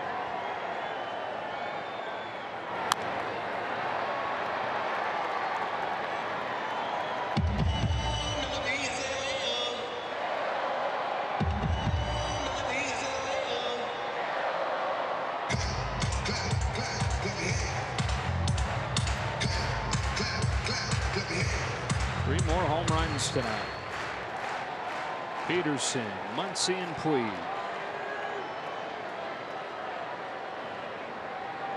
Another 1-2 from Alex Claudio. Cody Bellinger takes ball 2. Watching that bit of conversation down there with Muncy and Peterson and Turner Ward listening in, it was some of the expertise of Turner Ward. If he hears the right things being talked about, he doesn't need to hear himself talk. He'll just listen and understand what the hitters are thinking. And if they're on the right page, just leave them alone. They're fine. He flips one to third. Beltre won't get there. And it trickles down the line. In to score is Turner. Bellinger's got what will go down in the book as a double. And a 9-2 lead. Well, it is fun to be a Dodger right now, and especially on the offensive side of the ball. Everything is falling in. Even a check swing. Barrels are overrated, but it took the barrel to get this by Beltre. And boy, those 39-year-old legs just don't have the same pop in them anymore. And that Little bit there. Got Cody a double. That was the ultimate barrels are overrated. You're right. And now Yasmani Grandal, who started this inning with a single from the other side of the plate against Cologne, the 10th man to bat. Strike one.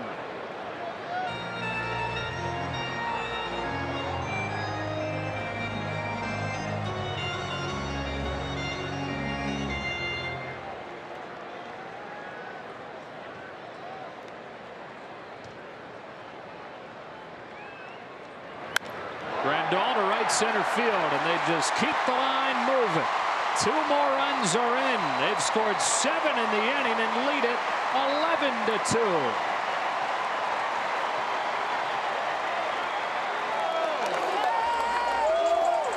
Yasmani, the 10th one to come to the plate here in the 4th. They put a 7 spot on there, and from the right side, the side he struggled with throughout his career.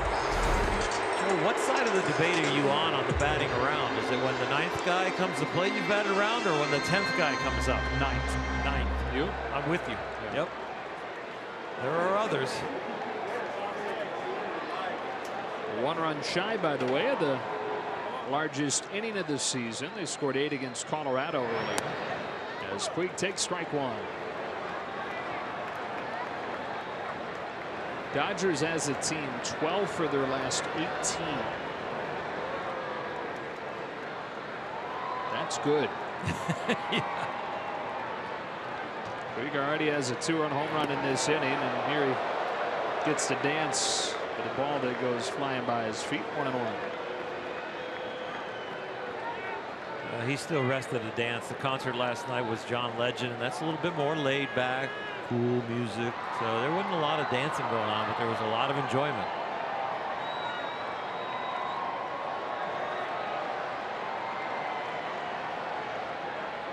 On a 1-1 pitch, he takes it low and away. We started the conversation about how he's had to get used to how to handle all the data available to him, scouting reports, what goes into getting ready for each individual game in the majors. And while he's learned to take in more, he still thinks he's at his best when he goes up there armed with some information, but just letting himself play. Takes a rip and misses 2-2. You know, taking a key piece of information or two and applying it, but not bogging yourself down. Paralysis by analysis probably happened to him.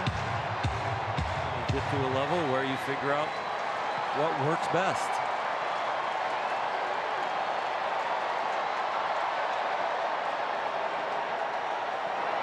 Claudio gets him swinging to finish the inning. But a 7 spot here in the 4th. This home run, yes, it was in this inning. I know it was like 4 hours ago, but it started this inning for a 7-run score. It's 11-2 after 4.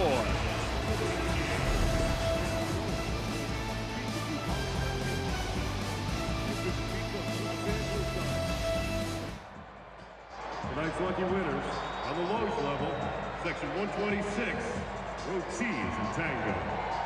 Congratulations and enjoy.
Moment of the season on and off the field with Backstage Dodgers presented by Cadillac. Don't miss an all-new episode Friday after the postgame show on Sportsnet LA. Yimi Garcia with a bit of a cushion to work with here. 11-2 as he comes on for the fifth. Yimi doesn't need the cushion. I think that ERA is going to continue to plummet. He's throwing the ball very well. Velocity is there. They've continued to be careful with him at times during the season as they have built him up because he was out for so long, excuse me. And I really get confident when Yimi's out there on the mound. So big lead, small lead, whatever it is, he's going to continue to progress and be a key piece of that bullpen out there. They'll face the top of the order, Shin-Soo Choo, Delano DeShields, and Jurickson Profile.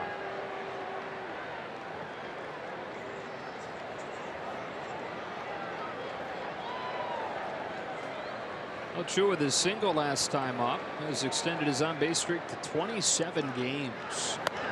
It's a guy who could be an attractive trade chip. The problem is that he's owed a bunch of money over the next 2 years, and so if the Rangers want to move him, they'll probably have to eat some of that salary.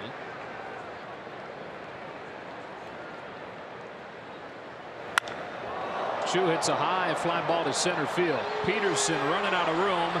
That is gone. Majestic home run from Shin-Soo Choo.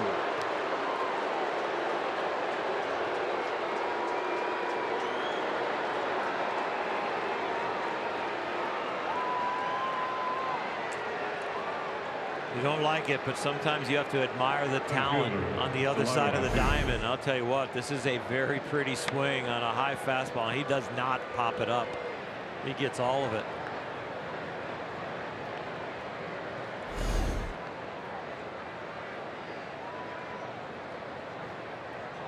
Choo's 12th of the year. And Garcia tries to settle in now against DeShields. Strike one. Wacky game going on in Phoenix tonight. Diamondbacks scored 6 runs in the first inning. They scored 2 more in the third, but then gave up 6 in the fourth. They've just added 2 in the bottom of the fourth. So after 4 innings in Phoenix, Diamondbacks 10, Pirates 6. Paul Goldschmidt 2 for 2. This man is on fire. Was that attempt? At 1 and 2. Never mind. 1-800 move on. Who sings the song? This girl is on fire. Yeah. It's Alicia Keys. Is that what you were doing? Yeah, I tried. Not really. I just got a little bit of the rhythm in there, so you Sure. hopefully get there. I don't like to give too big of clues when I sing. Remember the verbal backspace button we were talking about? That would be good. I wish we had one of those. I enjoyed the singing oral. You're such a good fibber. I mean, in an 8-run game in the 5th inning, I'm all about it. You might as well go to the second lyric. I don't know what it is, though. I mean, probably the same line. Yeah, she does say it again. Yeah.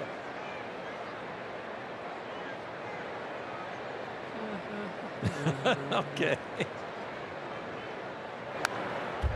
Shields fouls off a few in a row. Still 2 and 2. Oh, Dieter Rule. Listen, he's playing it. Oh, you are the man, Dieter Rule.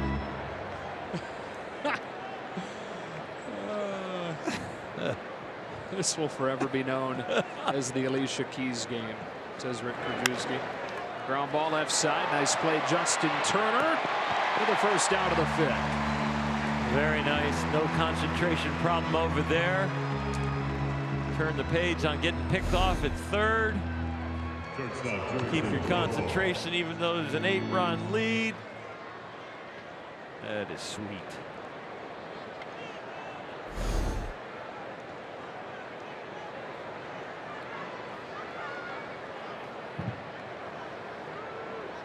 Base is empty, 1 out. Jurickson Profar, the hitter.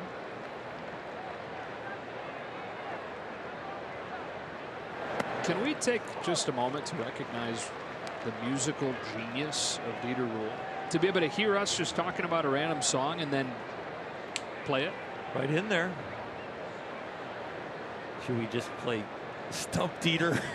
Right, let's give him what he can't play. There's a hesitation in the delivery and a high fly ball to right center field. Puig and Peterson coming together. Puig is at the wall. He's got it. 2 out. Yeah, see, I called that early, and Jock was not going to argue with him. There's Dieter. Yeah, playing God's Plan by Drake. Your jam, World. I think you two could stump me a lot quicker than I could stump you guys. And DJ Severe in the shot, too.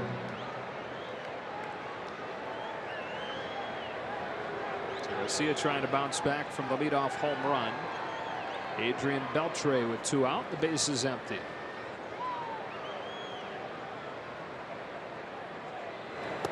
Look out, ball 1. What a career he's had, huh?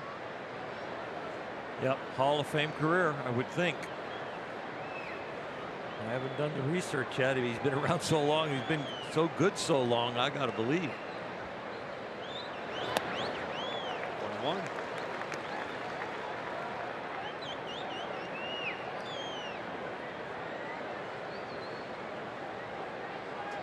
Seasons.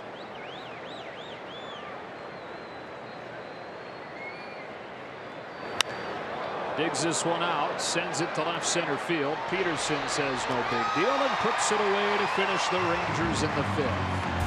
Halfway home, 11-3 Dodgers. It's his birthday too. Happy birthday! Yeah!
Welcome back to Dodger Stadium, bottom of the 5th. Dodgers well in hand with 11-3 lead, and Jock Peterson with a bomb to be the 2nd inning. This swing right here, and it was a line drive. Just barely got out, touching the top of the fence, but Jock has been very, very hot.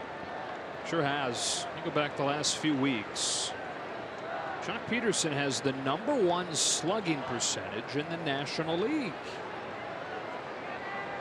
Alex Claudio delivers, and Peterson takes a strike. He's done something that's pretty remarkable, because what was impressive about Jock over the first month and a half was how he was avoiding strikeouts, but there was no pop to it, right? That .354 slugging, very low for a guy like him.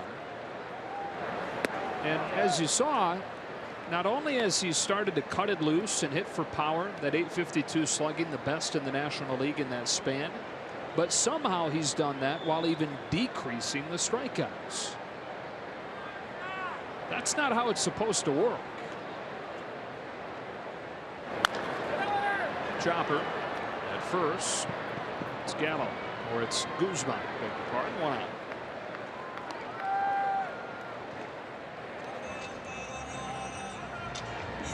And pinch hitting, Kike Hernandez.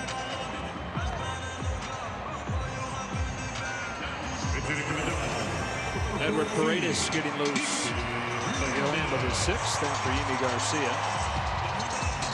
As Hernandez officially ends Garcia's night.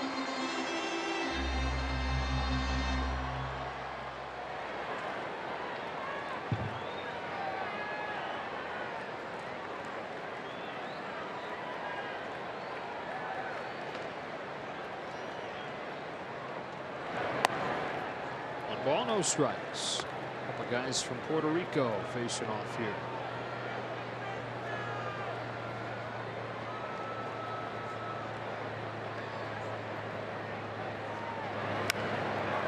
Pulls one that bounces through the box into center, base hit. Hernandez with a pinch hit single, back to the top of the order. Shortstop, number 3, Chris Taylor. Continuing to use the middle of the field. Justin Turner Ward has got to be very happy with the approach of this lineup. An off day and coming back very focused.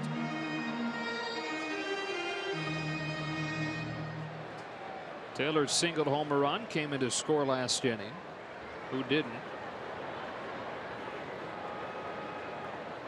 In fact, there's a pretty easy answer to that. Only 2 guys in the order didn't come in to score last inning. Muncy and Forsythe, who hit out of the 9th spot.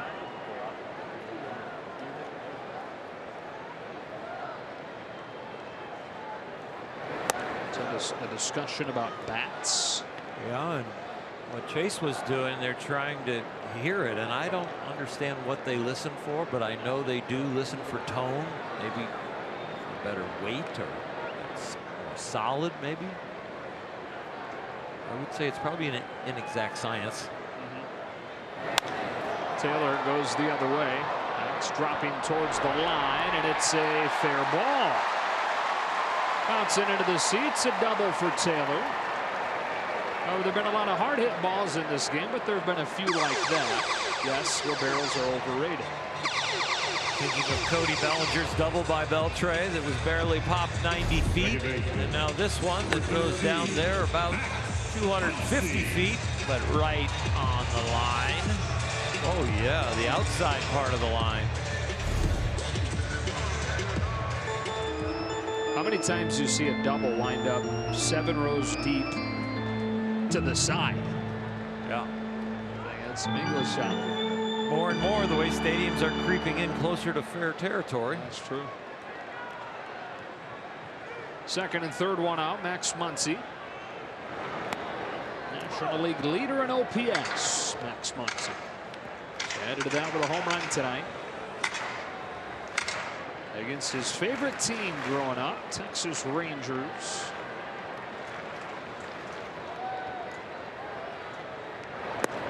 He takes low. It's 1-1.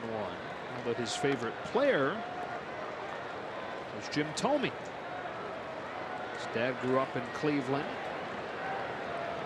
And got to meet him while he was with Oakland in the tunnel playing a game at Cleveland. Got him to sign a ball. Gave it to his dad. 2-1. Mark Wicker wrote a very good profile on Max Muncy. His rise to this spot with the Dodgers.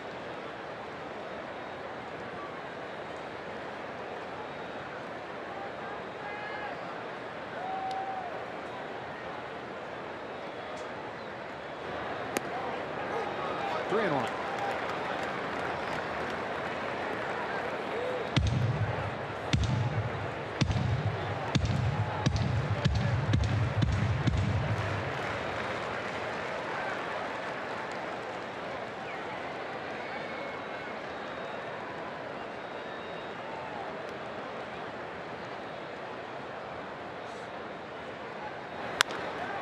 Ground ball to short. That'll bring home the 12th run of the game. As Hernandez scores on a ground out from Muncy, who's got his second RBI of the night. Good game, good game. think about resting a bullpen, which the Dodger bullpen has gotten a tremendous amount of work. You think about starting pitchers will go deeper, and that will rest the bullpen. Well, the offense tonight is going to help rest the bullpen, because when you get to a lead that's spread out like this, Dave Roberts will be allowed to push certain pitchers a little bit longer than normal, so he saves the other components. And you'll take a guy that maybe normally you're more comfortable with pitching him in a losing situation to kind of protect the rest of your components that are your winning pitchers that you perceive as your guys that can protect leads, and you can be able to let those guys pitch in this game and gain some confidence and eat some innings. Claudio to Turner 1-0, and he shoots it foul. So really the offense tonight, posting that 12 spot up there, is going to allow Dave Roberts and Rick Honeycutt to take a deep breath and maybe stretch Paredes a little farther, maybe stretch another component after this, another guy down there a little bit farther, so that tomorrow there'll be a lot of guys rested. Yeah, because if there's one thing to nitpick during this run where they've won 7 of 9, it is how much the bullpen has had to work. Averaging more than 5 innings of work per game during the 7-2 run. Turner grounds out. The Dodgers add 1 here in the 5th. Lead it by a bunch, making it a fun night for her.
Will come here to town for a 3-game series. The first 40,000 fans in attendance will receive a Kenley Jansen Calrissian Star Wars bobblehead presented by Pirelli. Visit Dodgers.com/promotions.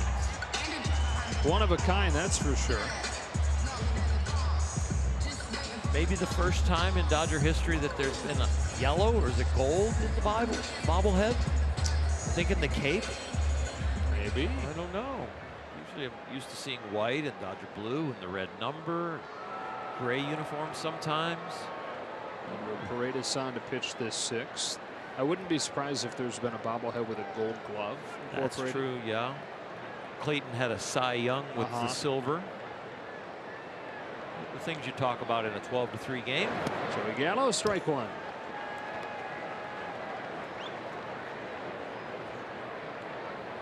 We got a new shift going on here.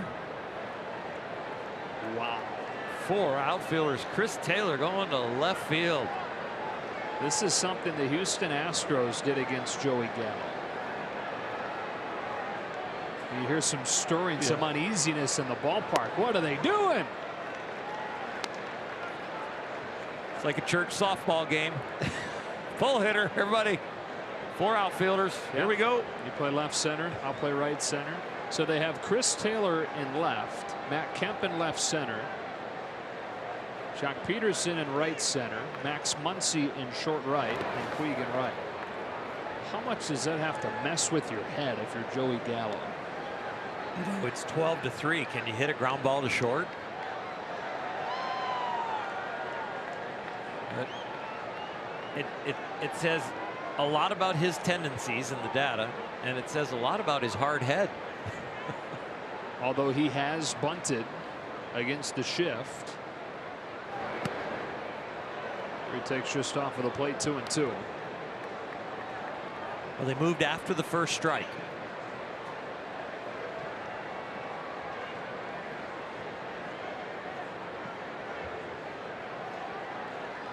It's kind of fun to look out at. Are you looking into the future there? I think it's here. Paredes sits him down. 1 away in the 6th. The future has arrived. Guys are going to have to do extra cardio for this position changing between batters. Look who's here tonight. First baseman, Prince Fielder. Oh. Former Texas Ranger. At last check, he was doing a traveling food show called Fielder's Choice. Going around the world trying different food. It's like he's trying different beverages too. Guzman takes a strike. I don't know if that was part of the show or not. I think it could have been. It was online only. Hulu maybe? Is it Hulu or Amazon? One of the streaming services. He never got cheated in the batter's box. Guzman tries to lay off. Can't. We thought Bartolo Colon was swinging hard with the helmet coming off, and Prince, he swung it. And he made a lot of contact. It's on Netflix and Hulu, by the way. Fielder's Choice. Tired a couple of years ago, the ongoing neck and back issues.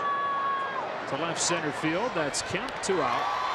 But he had some amazing seasons, Prince Fielder did. Milwaukee to Detroit. 6-time All-Star. Finished in top 5 in MVP voting 3 different times. He was still in his early 30s when the injuries caught up to him, and ultimately led to a much earlier end to his career than it would have been. Scott Boras tonight. He's had a couple of good seasons too. Yeah. And Prince was part of that. Strike 1 on Chirinos.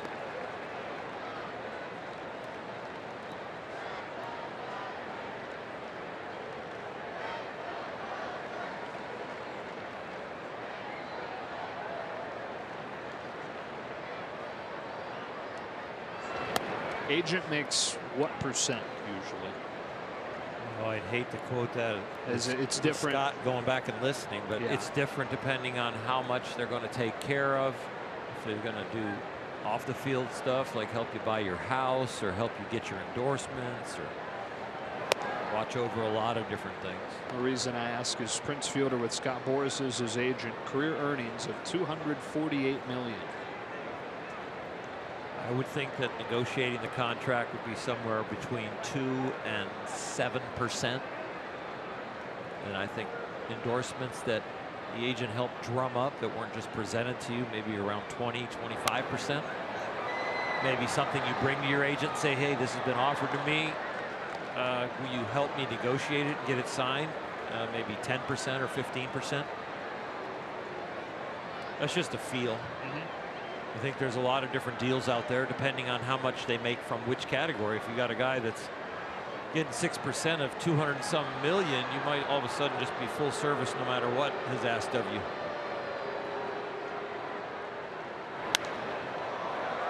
Skyscraper to left. And a 1-2-3 6th for Edward Paredes.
catcher in the game is Carlos Perez.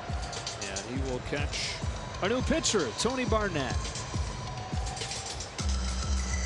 Tony Barnett, I see that 3.06 ERA in his last 8 games has been very, very good. A few of these pieces that don't have the greatest statistics coming in for Texas have started to really solidify their seasons.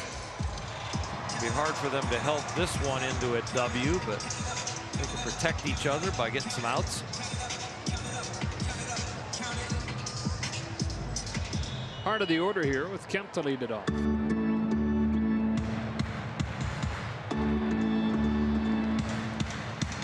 Kemp walked intentionally his last time. He's the only Dodger tonight without a base hit, at least out of the starting line. Strike one.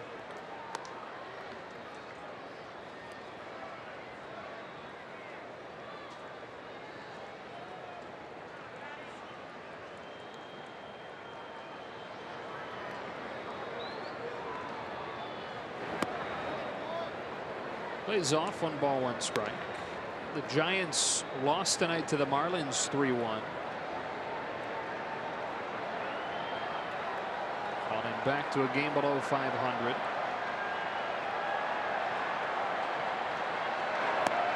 Rockies also lost.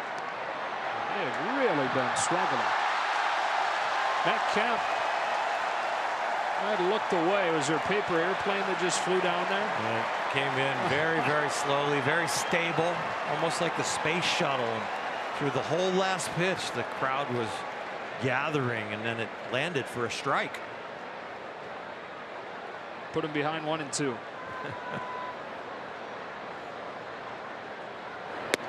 High takes low.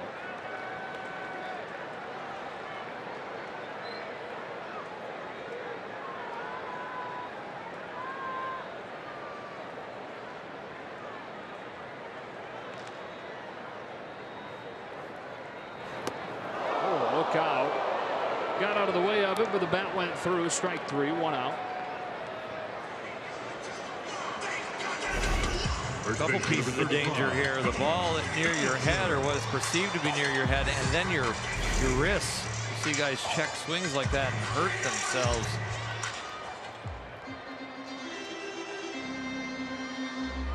Bellinger with 1 out, a 12-3 game in the 6th. You know, for so long, the narrative was that the division was just awful, and for a while it was, but it's like everybody started to get hot again. Arizona, if the score holds in Phoenix, will be 11-3 in its last 14 games. And Paul Goldschmidt has gotten it going. His last 8 games, he's hitting .593 with 4 home runs.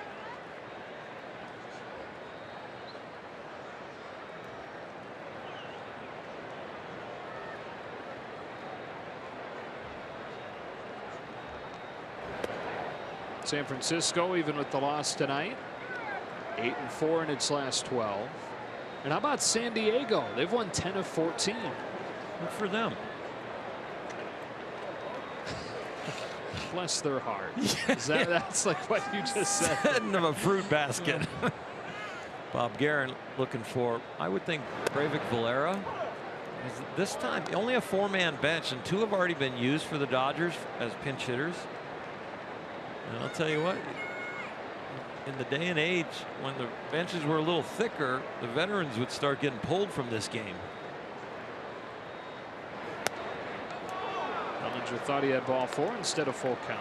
Maybe he's looking for Austin Barnes, and they don't put him in to catch, but keep your extra catcher available, maybe playing second base or somewhere. But you think somebody like Justin Turner or Matt Kemp might get the rest of the night off? Bellinger takes his 2nd walk tonight and has reached all 4 times.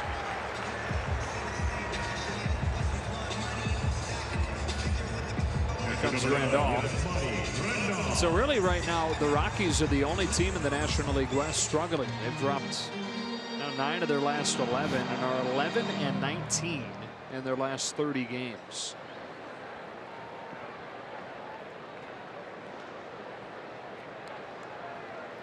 It's Kemp loosening the spikes up.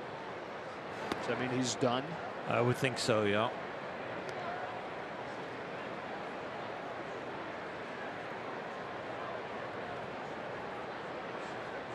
Justin Turner hadn't played for 4 days. Maybe he wants to stay in there. And Matt Kemp said, I'll take it. A lot of times the players don't ask for that, though. They're just kind of told and they understand.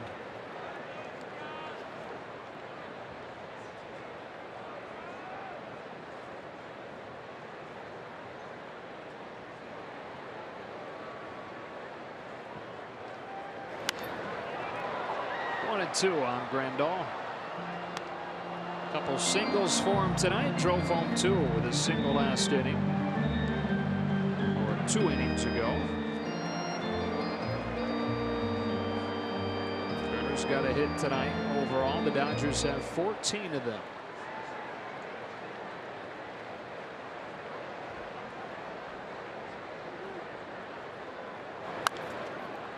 Tapped along first. Guzman. The second goes Bellinger, 2 away.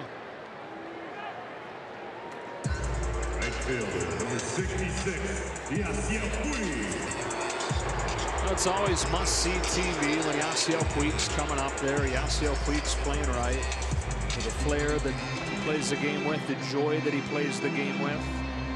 When he's producing like this, it steps up to a whole nother thing beyond must-see TV. Whatever that is, I don't know, but it is something when he's clicking.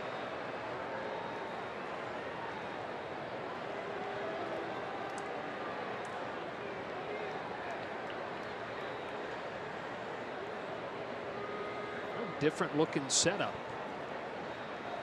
Seen him do that a few times recently, where he kind of steps into the pitch. Sometimes he looks like he's taking. It's almost a little bit like the Chase Utley. You know how Chase will get in there and look like, oh, I'm going to take, and then go and hit. Now, Yasiel has started to slightly open up his stance, even with certain pitchers, or maybe stuff that he's looking for. See him square up more later in the count. Maybe when he wants to stay more on the ball away from him. He's definitely processing some things a little bit differently and bringing more than one strategy, one stance into the batter's box.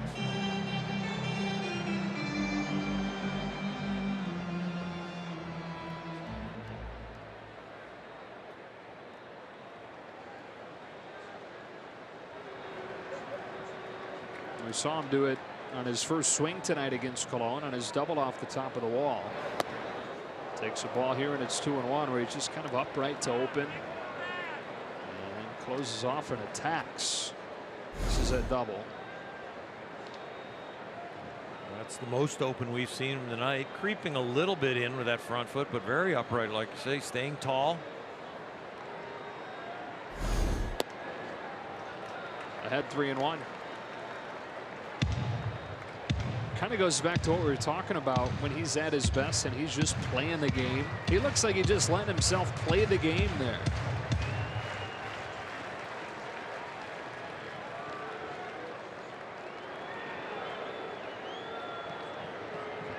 Much different looking stance here, and a bit of a crouch for a 3-1. 3-2. When you think about Jock Peterson, better foundation, now opening up his game and playing baseball. Cody Bellinger, new foundation as far as the batting stance, the angle of the bat, having more fun producing. And Yasiel Puig right along with that train of just hitters that are really finding themselves. Stays alive barely. I don't know what that look on his face said.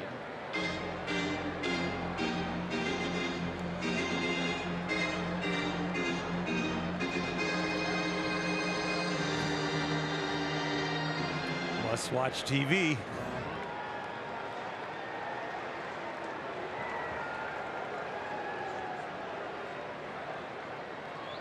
Bellinger at second, 2 out, and another 3-2 pitch to Puig. Got him swinging, bottom fell out of it. And that's that for the Dodgers in the 6th.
But a fun night at Dodger Stadium. 12-3 they lead to the 7th, and here's Daniel Corsino. He's come up and got an opportunity back in the big league since 2014 when he was here before, but now his third opportunity with the Dodgers here to eat up some innings and to prove that he can pitch up here at the big league level again. He's going to bring that 92, 93 mile-an-hour fastball with good movement. He's got a slider and a changeup. And the slider is actually the slower of the pitches, down around 80 miles an hour. The changeup's around 85. Rougned Odor to lead this inning off for the Rangers. Corsino's first pitch of the night misses, ball one. Some defensive changes. We were talking about some of those veterans getting off of their feet. Kemp comes out. Bellinger comes out or moves into center. They've got Peterson in left now. Bellinger in center. Valera's in the game at second, and Muncy has slid over to first. So Kemperly the only guy that comes out. Everybody else just shuffling around.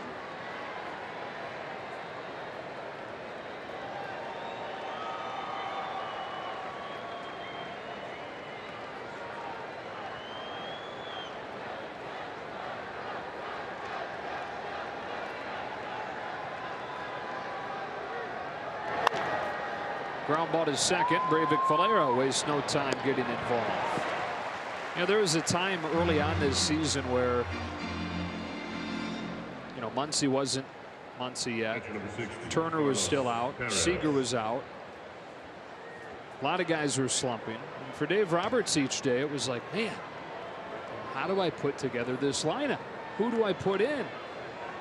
And it's got to the point where it's the same question, but for a completely different reason. Who do I put in the lineup? Who do I have to sit? I got to get him in at bat. I got to get him in at bat. So for completely different reasons, it's difficult to put together a lineup each day now. It's a better set of circumstances for everybody. Tomorrow with Cole Hamels going, you probably see him say, we're going to get Austin Barnes in there, keep him relevant. The off days yesterday and coming up on Thursday. Yeah, it's nice to make selections because you want to rest guys and they're all hot, so it doesn't matter who you toggle in and toggle out.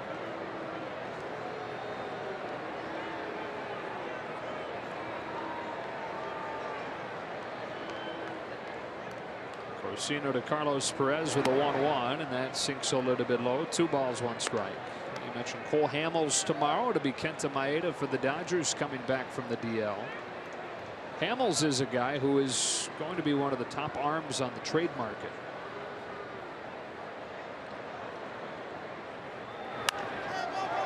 Popped in the infield. Who wants it? Justin Turner. It's been rumored to be a target for the Yankees, who are very much in need of starting pitching. Right fielder number 17. It is not going to be a great class of starting pitchers available.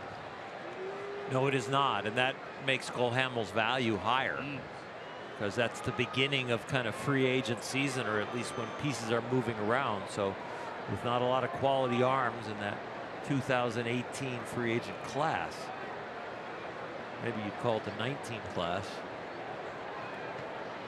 Shin-Soo Choo homered his last time, takes the ball. And Cole, with his pedigree in the playoffs and all the experience, the pressure of September baseball, pennant races, and then playoff baseball is not going to get to him.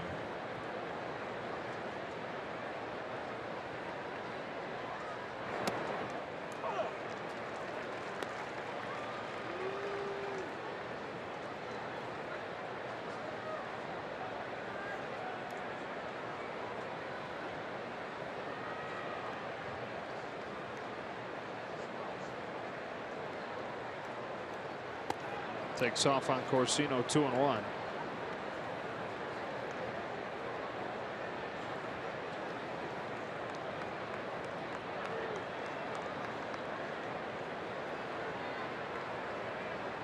You know, while Hamels has still been solid and will still be one of the best starting pitchers available, teams are having to kind of remind themselves that he's 34 years old now. He's not put up the same kind of numbers.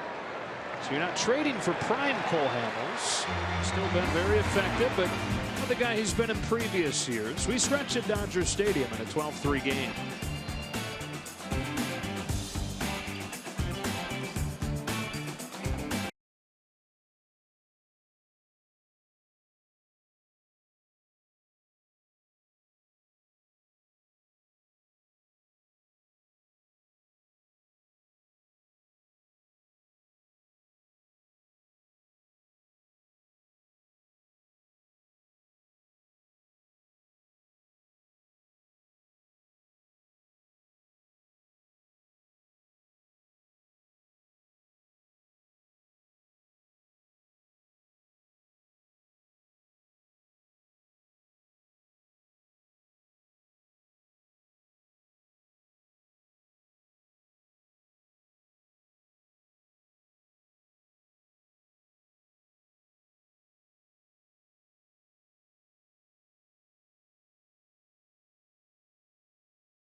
Nissan today for great offers on our most exciting lineup ever. Shop ChooseNissan.com. Jock Peterson to lead off this seventh for the Dodgers as his tear has continued tonight with a home run and a double. He takes strike one. Completely different guy the last few weeks. We detailed it the last time he was up, but has done the impossible, keeping the strikeouts down, even lowering the strikeout rate while cutting it loose and beginning to hit for power. Now they did two. It is so odd to athletically change posture, change rhythm, even then change the mental approach. So the more you get comfortable with it, the more you own it, and it comes natural. That's when you see an attitude come back, a relaxation, and you compete. And anybody who's played baseball, played other sports, you know what I'm talking about when somebody says, a coach or a teammate or even yourself says, you know, I need to make some changes in my approach and what I do, and how awkward it feels. Then when you get comfortable with that and you're actually doing it, and then you can get back to playing the game, and I think that's where we're seeing Jock.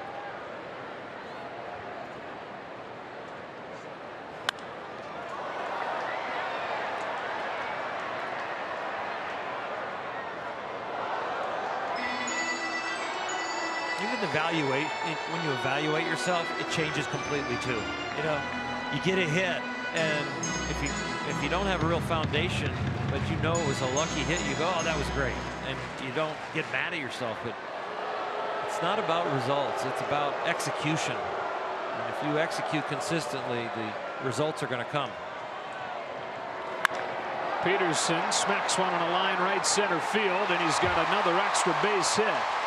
A homer and two doubles tonight for Jock Peterson.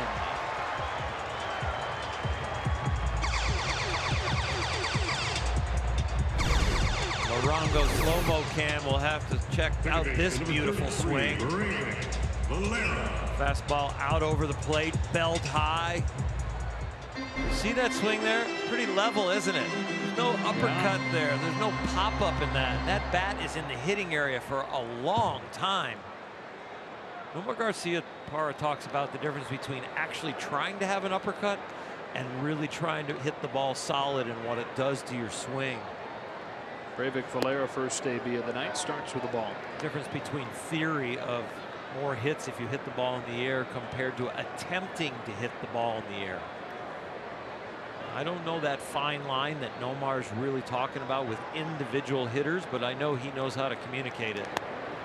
I think that's his main point, though, right, is the individual hitter part of it. Right. One swing thought for one guy may work to help him elevate the ball, but a swing thought of just elevate the ball, launch the ball, doesn't work for everybody.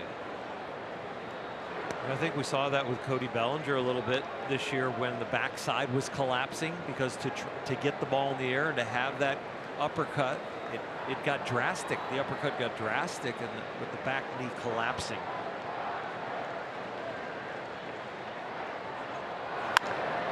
Valera lifts it to center field for DeShields and the first out. Because you can't argue against the data that there is more slug and more damage when you do elevate the ball. It's just, how do you get there? Exactly.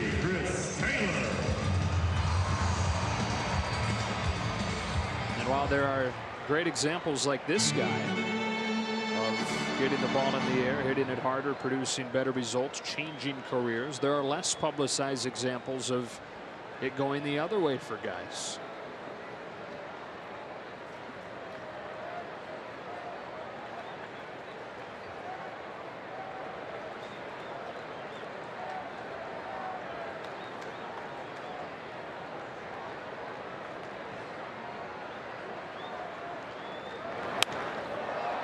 Pop fly, short left field.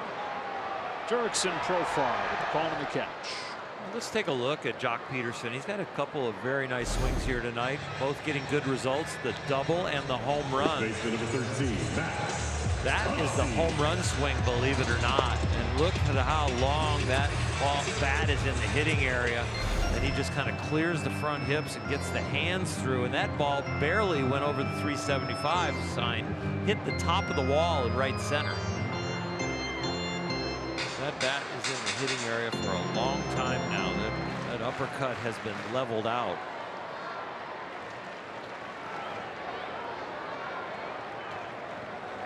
Two gone for Muncy, who's got another home run tonight, taking a strike. There's an article today on The Athletic about the San Diego Padres and Ryan Schimpf, who went to extreme measures to try and hit the ball in the air, exploded when he did that for a couple months, but then is completely bottomed out and has partially, it looks like, caused the Padres to swing in the other direction.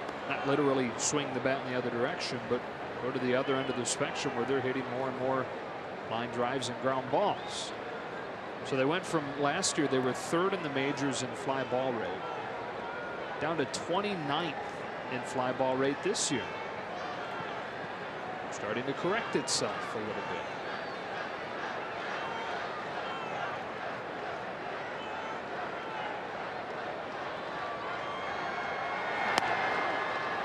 Once he looks at strike 3, and the Dodgers are finished in the 7th.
Rangers. And before this 8th inning, we check into the studio for a preview of Access Sportsnet Dodgers presented by your Southern California Ford dealers. All right, thanks, Joe. 3 more home runs for the Dodgers tonight, up to 29 here in the month of June. Ned, by far the most in baseball. As the weather heated up, boy, those bats heated up as well. After the game, Ned and Jerry will break it down. Reaction from the clubhouse, and it is on. These two reading the bumps. This trophy on the line. Wow, who you got? Well, those punches were really close. I could hear Jerry's his fist going by the microphone. Strike 1 on to Shields. And who would I take in that fight? Yeah. Jerry if it was one-on-one, but if it was Ned's Army against Jerry's Army, I'd take Ned's Army. Okay. Just trust me. Okay. I will. 1-1.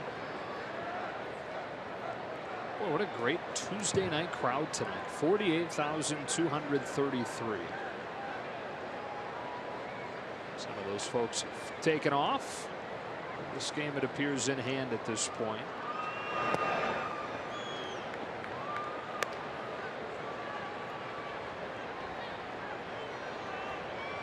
This game might be in hand, but for Daniel Corsino, this is a big moment and will continue to be every time he gets to put a big league baseball in his hand and pitch in this arena. He is trying to prove a point again in his career. the most frustrating thing I think is for these borderline big leaguers, until they really can show their wares and what they feel is their true potential, is to know they throw the ball hard enough, they make it move enough, they can change speeds well enough, they can throw an off-speed pitch, a slider or a curveball well enough. But it's about consistency. You come to a place in your life where it is not about talent, it's about making the talent come out on a nightly basis. It's a leadoff walk for DeShields.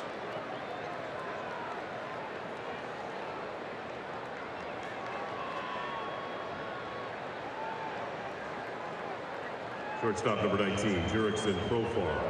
And it brings up Jurickson Profar.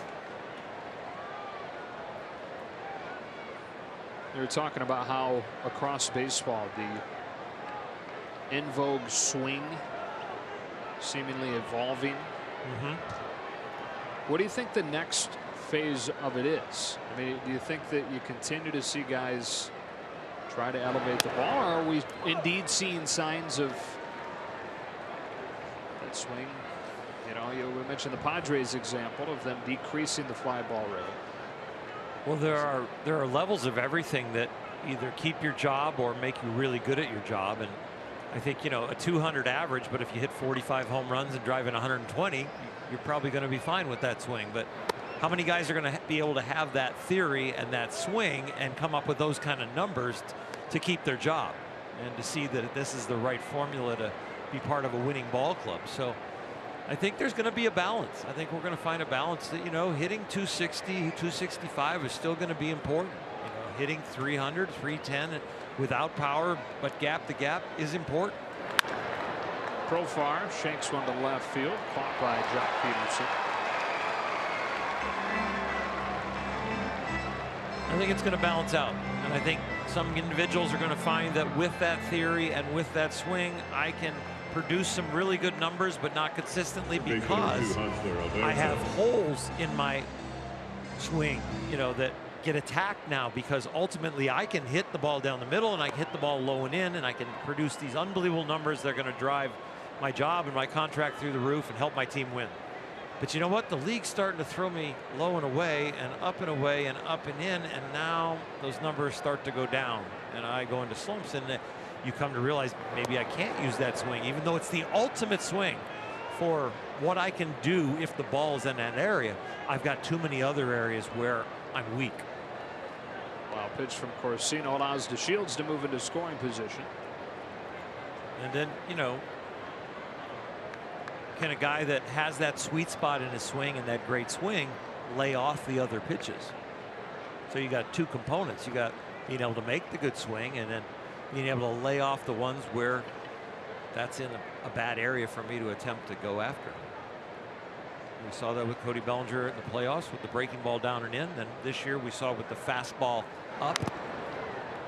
And maybe he's into a new stance now and a new approach, that those holes are all being covered up, and he still can find a way to hit for power.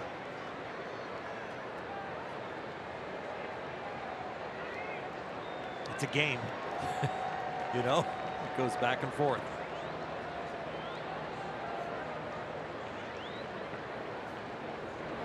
A lot of it has coincided with the increase in defensive shifts, and with that, the decrease of batting average on ground balls. Most ground balls are turned into outs now because of the advance in the defensive scouting reports. You're going to hit below 200, right? Yeah. About 184, is it? The way that that's applied. That's a ground ball that is going to turn into an out. And so that's why you've seen more and more guys. Part of the reason you've seen more and more guys try to hit the ball in the air. It's why the data says hitting the ball in the air leads to better results. Because as much of that as anything is balls that aren't in the air are poor results. And it goes hand in hand, yeah. But it'd be interesting to see if Major League Baseball does look at implementing some restrictions on the shift. It's been floated out there. That would certainly be something that Joey Gallo would be okay with. Chris Taylor wouldn't be on the right side of the diamond. They would probably have a rule that says you have to have at least 2 infielders on each side of second base. That would be the most basic rule that could eliminate the infield shifts. Then it raises the whole philosophical question of should Major League Baseball be playing God, so to speak, on the game, or should you let it evolve? One gets a piece of Gallo. 2 on with 2 out. You know, throughout time we've seen the game correct itself. Has this gone too far where it's not going to correct itself without some implementation forced? Number 67. It depends on what your ultimate goal is, right? More action, more balls in play, and more balls getting through. So balls aren't getting through the ground ball because of the shifts. We'd like to see more action.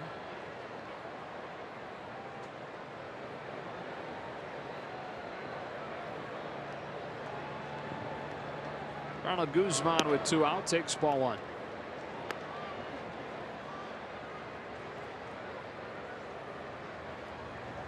I think it'd be more exciting for the game if we leave the shifting alone and the players start to show how they're going to adjust back, not the rules. Players learn how to hit for power and understand situations where they need to hit for power and go with that swing, and then players learn to shorten up or whatever type of swing it takes to beat the shift when it's a tie game or they're down by 1 and they're leading off. You know, and understanding fans and broadcasters and everyone as the data develops, understanding what is the more important thing for the player to do so we evaluate them correctly. You know, I think early on with the swings and the theories, it's like, oh, why doesn't this guy just hit the ball to left field and get a base hit? We just need a base runner. And then even managers or hitting coaches or front offices will say, no, we really don't want him to do that because we love the fact that, you know, David Ortiz will take his base hit to left, you know, or any of the great hitters as that stuff started to evolve. Oh, we hope he just takes the base hit to left and, you know, keep him off from trying to hit a double or a home run. And I don't know the precise values of, you know, that base hit to left that beats the shift compared to the guy giving him an opportunity to go ahead and take his full swing with his full data of extra base hits. But I got to believe as pitchers and the data comes in that these swings are being attempted at the plate, we're seeing more and more holes in hitter swings. And thus the increase in strikeouts, right? Yes. And at a time where everybody's throwing 95 and above, it seems like, too. Well, and we're watching pitchers with 91 and 92 mile-an-hour fastballs being able to pitch up in the strike zone. That was unheard of 5, 7, 10 years ago. If you didn't throw 95 and above, you didn't pitch up. You had to pitch down, look for the ground ball. But the in vogue swing attacks the low pitch, and the hole is right. up. So 91 beats guys up. Even 87 with location up beats it. When you never heard of a fastball at that velocity level beating people up. No way. Unless it was a guy with an amazing changeup.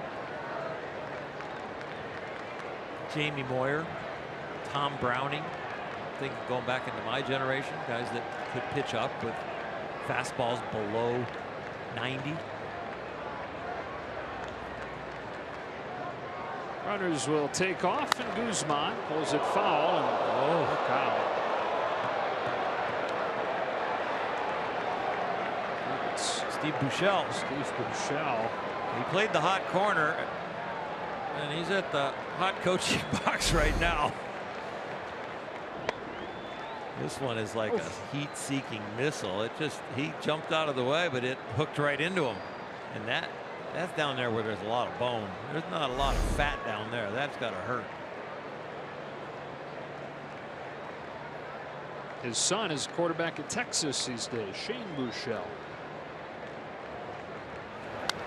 Guzman fouls another. You know, the other thing that has contributed to the spike in strikeouts, and, you know, the current state of the game is the specialization of bullpens. So you get fresher arms coming in more frequently that are throwing 95 to 100. And those arms are handling the at-bats that previously had been handled by tiring starters. Bases are loaded.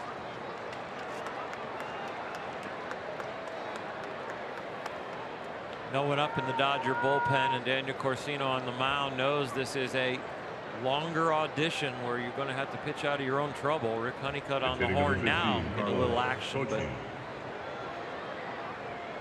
young man on the mound's got a little pressure on him right here with 2 out and bases loaded. Talked about the offense resting the bullpen, but these bullpen pieces have to do their job so that the other guys don't have to get up or come in the game.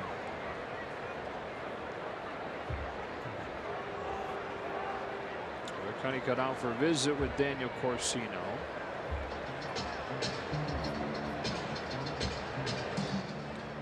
He's had outstanding movement and velocity. It's the location that he struggled with, and I think it's a little bit of I don't trust who I am to get him out, so there's a little extra effort right before foot strike, right before the moment of truth in delivering the pitch, and putting that extra effort in, that changes your location and takes you offline, and you're almost guessing to throw the ball where you want to and hoping, compared to good rhythm, good mechanics, and trusting and delivering it to an area.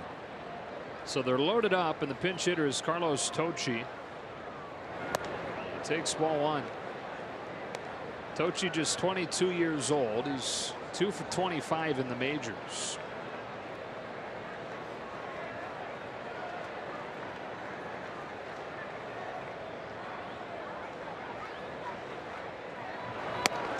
Good looking pitch there, 1-1. A little advice from Rick Honeycutt and great pitch selection by Yasmani Grandal, and probably a little bit from Rick saying, you know what, you're overthrowing the fastball. So they started out changeup, slider, kind of calm him down and get him out front.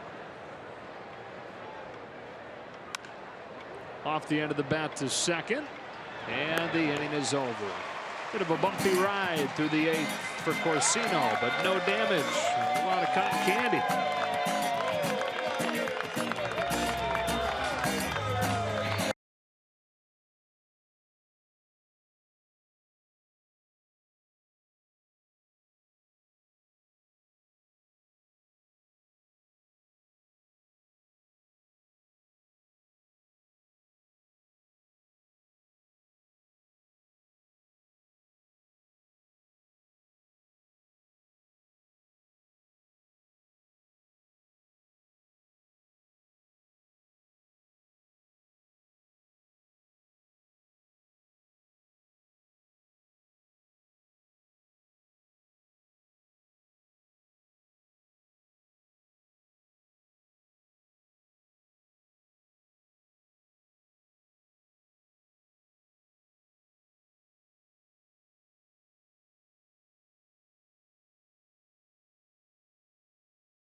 More game in this quick series with Texas. An off day Thursday, and then the homestand wraps up with 3 with the Giants over the weekend.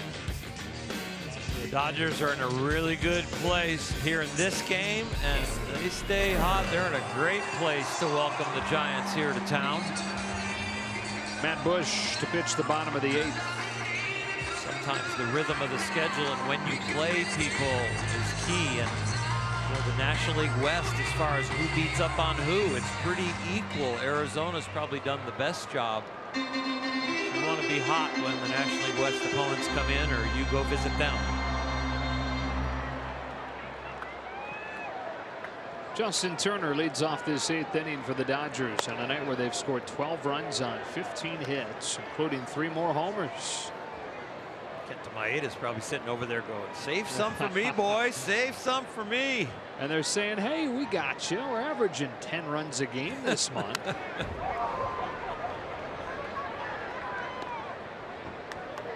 That's been the awesome part about all this production. It hasn't been like, you know, a span of great winning percentage and big run production in like 4 or 5 games that changes the whole average. It has been consistent across the board. Very few games with 4 runs or less.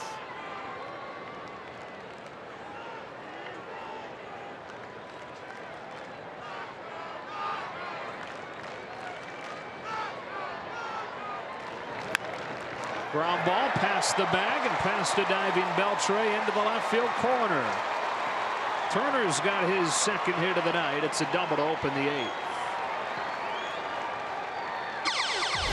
So let's review this. He started off really hot. They said, yeah, you're healthy enough, strong enough, and ready to play. And he started off hot. And then he started to spiral down, and it was a slump. Or was it really that wrist was starting to bother him? He was gutting it out and didn't have his swing. They rest him. The wrist is healthy, no pain, and he's got 2 hits. Yeah, seems like there's something to that. Daniel Corsino hitting for himself here and not afraid. Strike 1. His hitting role model is Bartolo Colon. Bob Guerin, who was the bench coach in New York while Colon was a pitcher there for part of the time. Bob Guerin claims that he knew that Bartolo Colon one day would hit a home run. Just in watching him take batting practice, he said he's a big man, obviously, swings hard. Bob said, I knew he'd run into one day. And he also says he's confident Rich Hill will run into one and hit a home run one day for the same reason that he knew Bartolo Colon would. Okay, those are 2 pretty good predictions, and he's gotten 1 right so far. Will Rich Hill pitch until he's 45 so he can have that opportunity to hit that home run? Right. Bartolo's came when he was 42. The oldest player in Major League history to get his first career home run. He was a Met, wasn't he? Yep. I remember watching that replay and giggling right along with everybody else.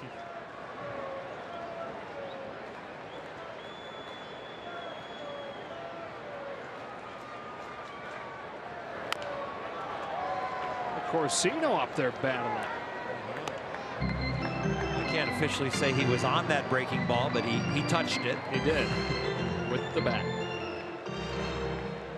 Rick Krajewski would badly like us to share that Bartolo Colon's home run trot took 31 seconds.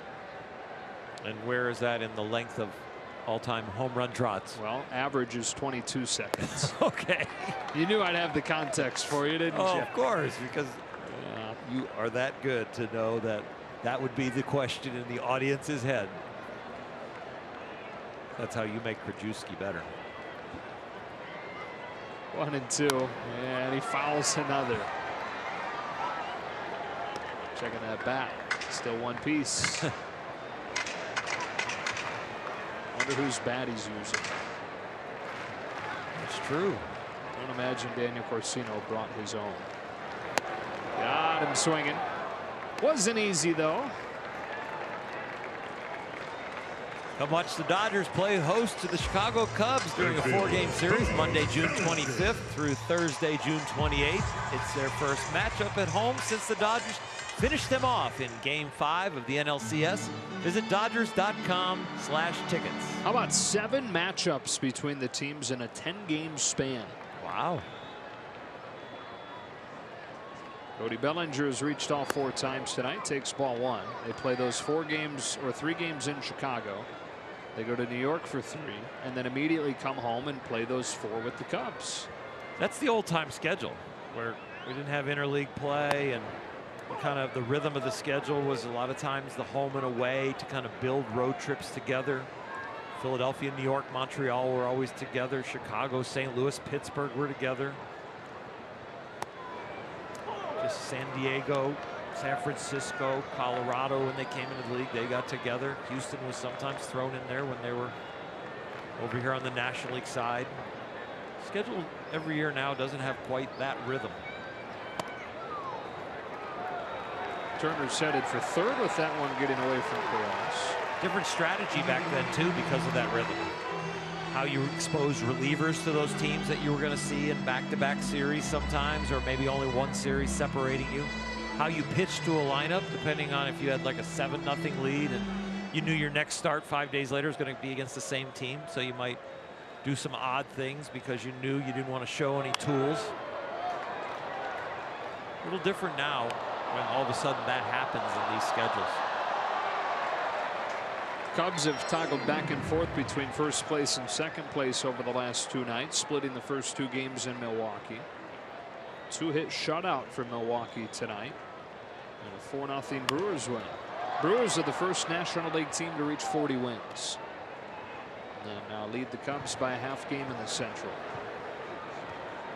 But the Brewers led the Cubs by a few games at the All-Star break last year, and the Cubs wound up winning the division. Brewers missed the postseason. Not been since 2011. Dodgers feel a little bit like the Indians and the Cubs, where they got off to a slow start coming out of the World Series. You know, everybody goes, okay, the cliche hangover. I'm not sure it's a hangover. I think it was more injuries here, and they didn't get it together. But all of a sudden, everybody wants to catchphrase it.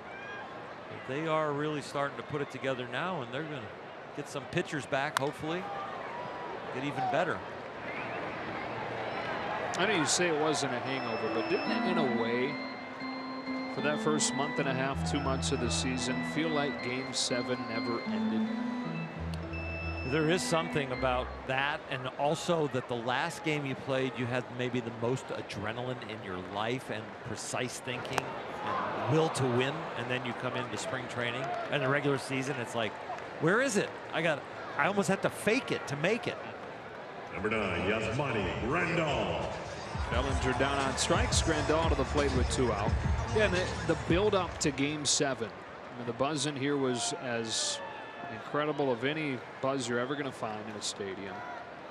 And then it was just so, it was such a letdown so quickly that night. And it's almost like that mood, that anticlimactic, like, if it's possible for Game 7 of a World Series to be boring, that game became boring. And it kind of had that same tone many nights early on this season. Like a haze. Yes, it's a great way to put it. It's a fly out to left that Gallo puts away. On to the 9th inning. This one's certainly not had a haze. It's been all Dodgers, up 12-3.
Brought to you by El Pollo Loco.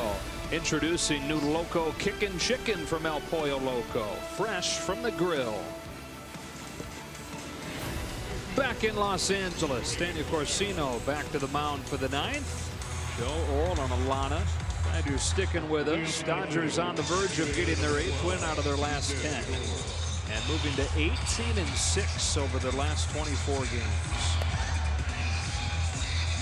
It's been quite a run, and they want to keep it going for as long as possible. They've kept it going through an off day. A lot of times, guys will get out of the rhythm with their bats, but Matt Kemp, I don't think he had a hit tonight. I'll check my score sheet, but everybody else seems to stay in rhythm, and he looks very relaxed and okay with an over. Picked a good night to do it. Everybody else swinging a hot bat. Hey guys, I've been carrying you most of the year. You pick me up tonight. Take this one, right? Odor to lead this inning off.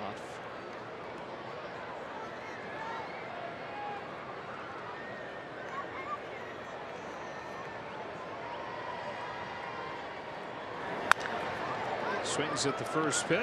It's kind of a continuation of that discussion from earlier. Defensive positioning, taking away hits. Balls on the ground. 1 pitch, 1 out for Corsino in the ninth. Catcher Carlos Perez. How about this, Oral? Last year,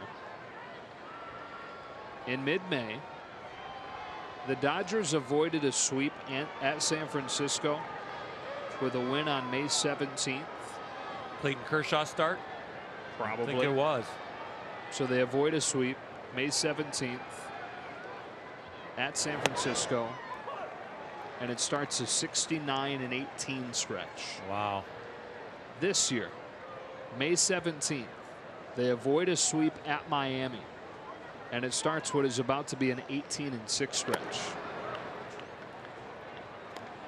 It's not a coincidence, or? Oh, it's a complete coincidence, but it's a crazy one. Thank you. Yeah.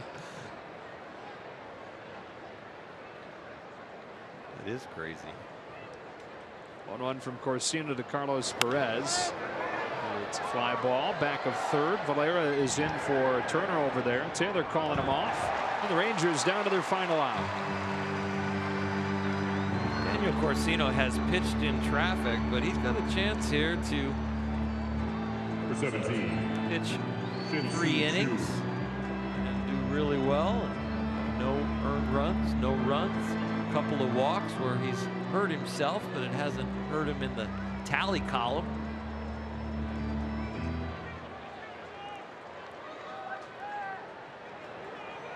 Shin-Soo Choo with the bases empty and 2 out. Corsino delivers and Choo fouls it off. Arizona leads 13-8 against Pittsburgh in the 8th inning of that game.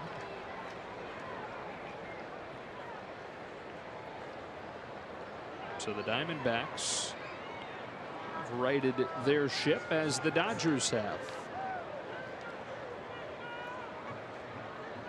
If that score holds, it'll be 11-3 for the Diamondbacks in their last 14 games after a 2-15 nightmare. And if both scores hold, it will remain a 3-game deficit for the Dodgers in the West. 2-1 on Choo.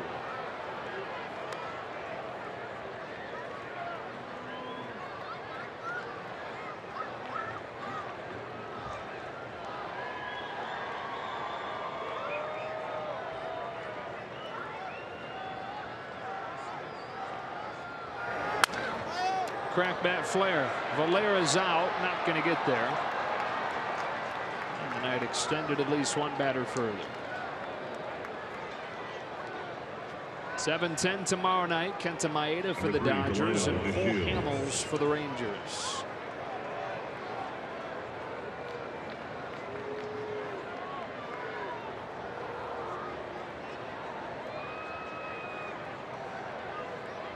Good to get Kenta Maeda back. Guy that before he got hurt, he was pitching as well as anybody. Pitching with so much conviction, as Dave Roberts likes to talk about. It's probably the best we'd seen him in a Dodger uniform over a 4 or 5 start stretch.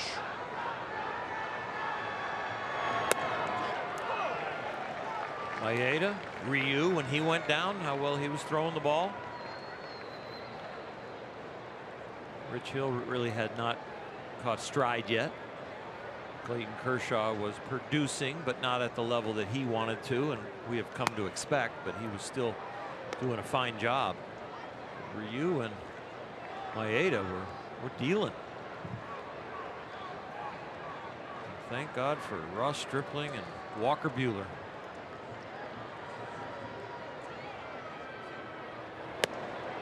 ball, 2 strikes. By the way, Rich Hill's killing it with the facial hair. You like the beard? It's a good look. Yeah.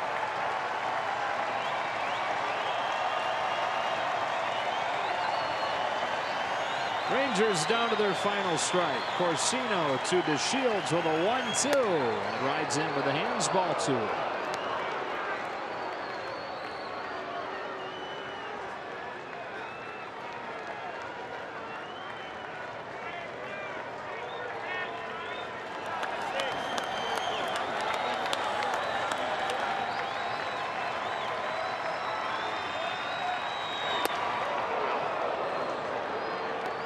Just a little something there with his fastball here at the big league level, that pulling a little bit offline or trying a little too hard. And just kind of harness that.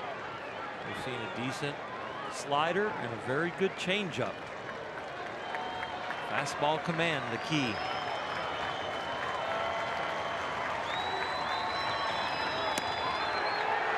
Wow, just misses off of the corner, and the night continues.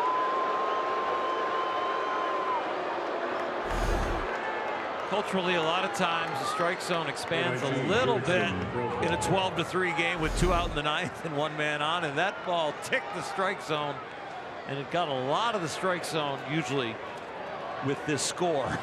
Is this call? Where was that pitch at? I don't think the call was for pizza, so.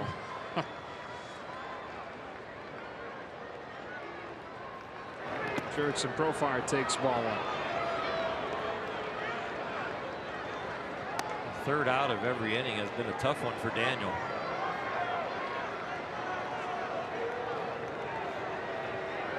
You want to get in the dugout. Right now you want to celebrate with your teammates on the field and get a whole bunch of high fives, but you can't rush. You got to get it done.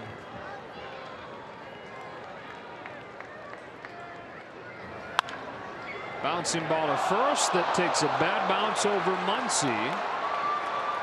And a run is in. They're at the corners now. That one gets away. There's nobody at home. And another run will score. That's kind of a sour taste on the end of this one. It's a single for Profar. 2 runs in the bank in a 12-5 game. Lance Barrett doesn't give him the slider away that touches the strike zone. Bad hop to Muncy. That ball ate him up. That wasn't his fault. And then this throw getting away from Yasiel Puig. And as our good friend Ned Coletti would say, it's just poor presentation.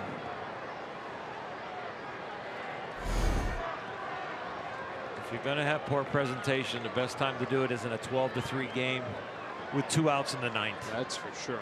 Hanser Alberto rips one foul. Oh, almost a great catch.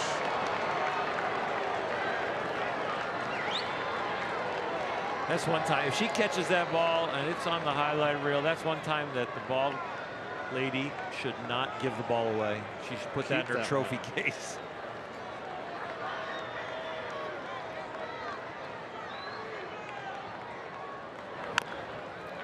Other than 2 now. Take a look right here. This would have been outstanding. Christina.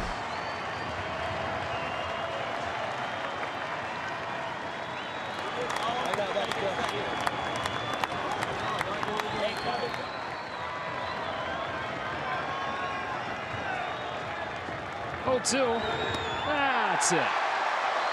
All Dodgers tonight. 12 runs on 16 hits and a 12-5 win. They've now won 8 of their last 10. Daniel a little upset there at the end, but congratulations to him on his first big league save. Even though the lead was so spread out, he pitched the last 3 innings with a lead and recorded his first save.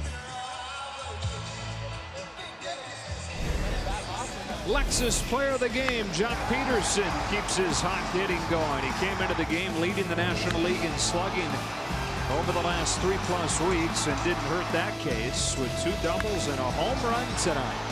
Part of another 3-homer night for the Dodger offense. They also got a solo shot from Muncy and a 2-run shot from Puig. Not just 8 of their last 10, but 18 of their last 24. They'll try to sweep this quick series tomorrow. Kenta Maeda against Cole Hamels. For Orr Hershiser, Alana Rizzo, and the rest of our crew, Joe Davis saying so long from Dodger Stadium.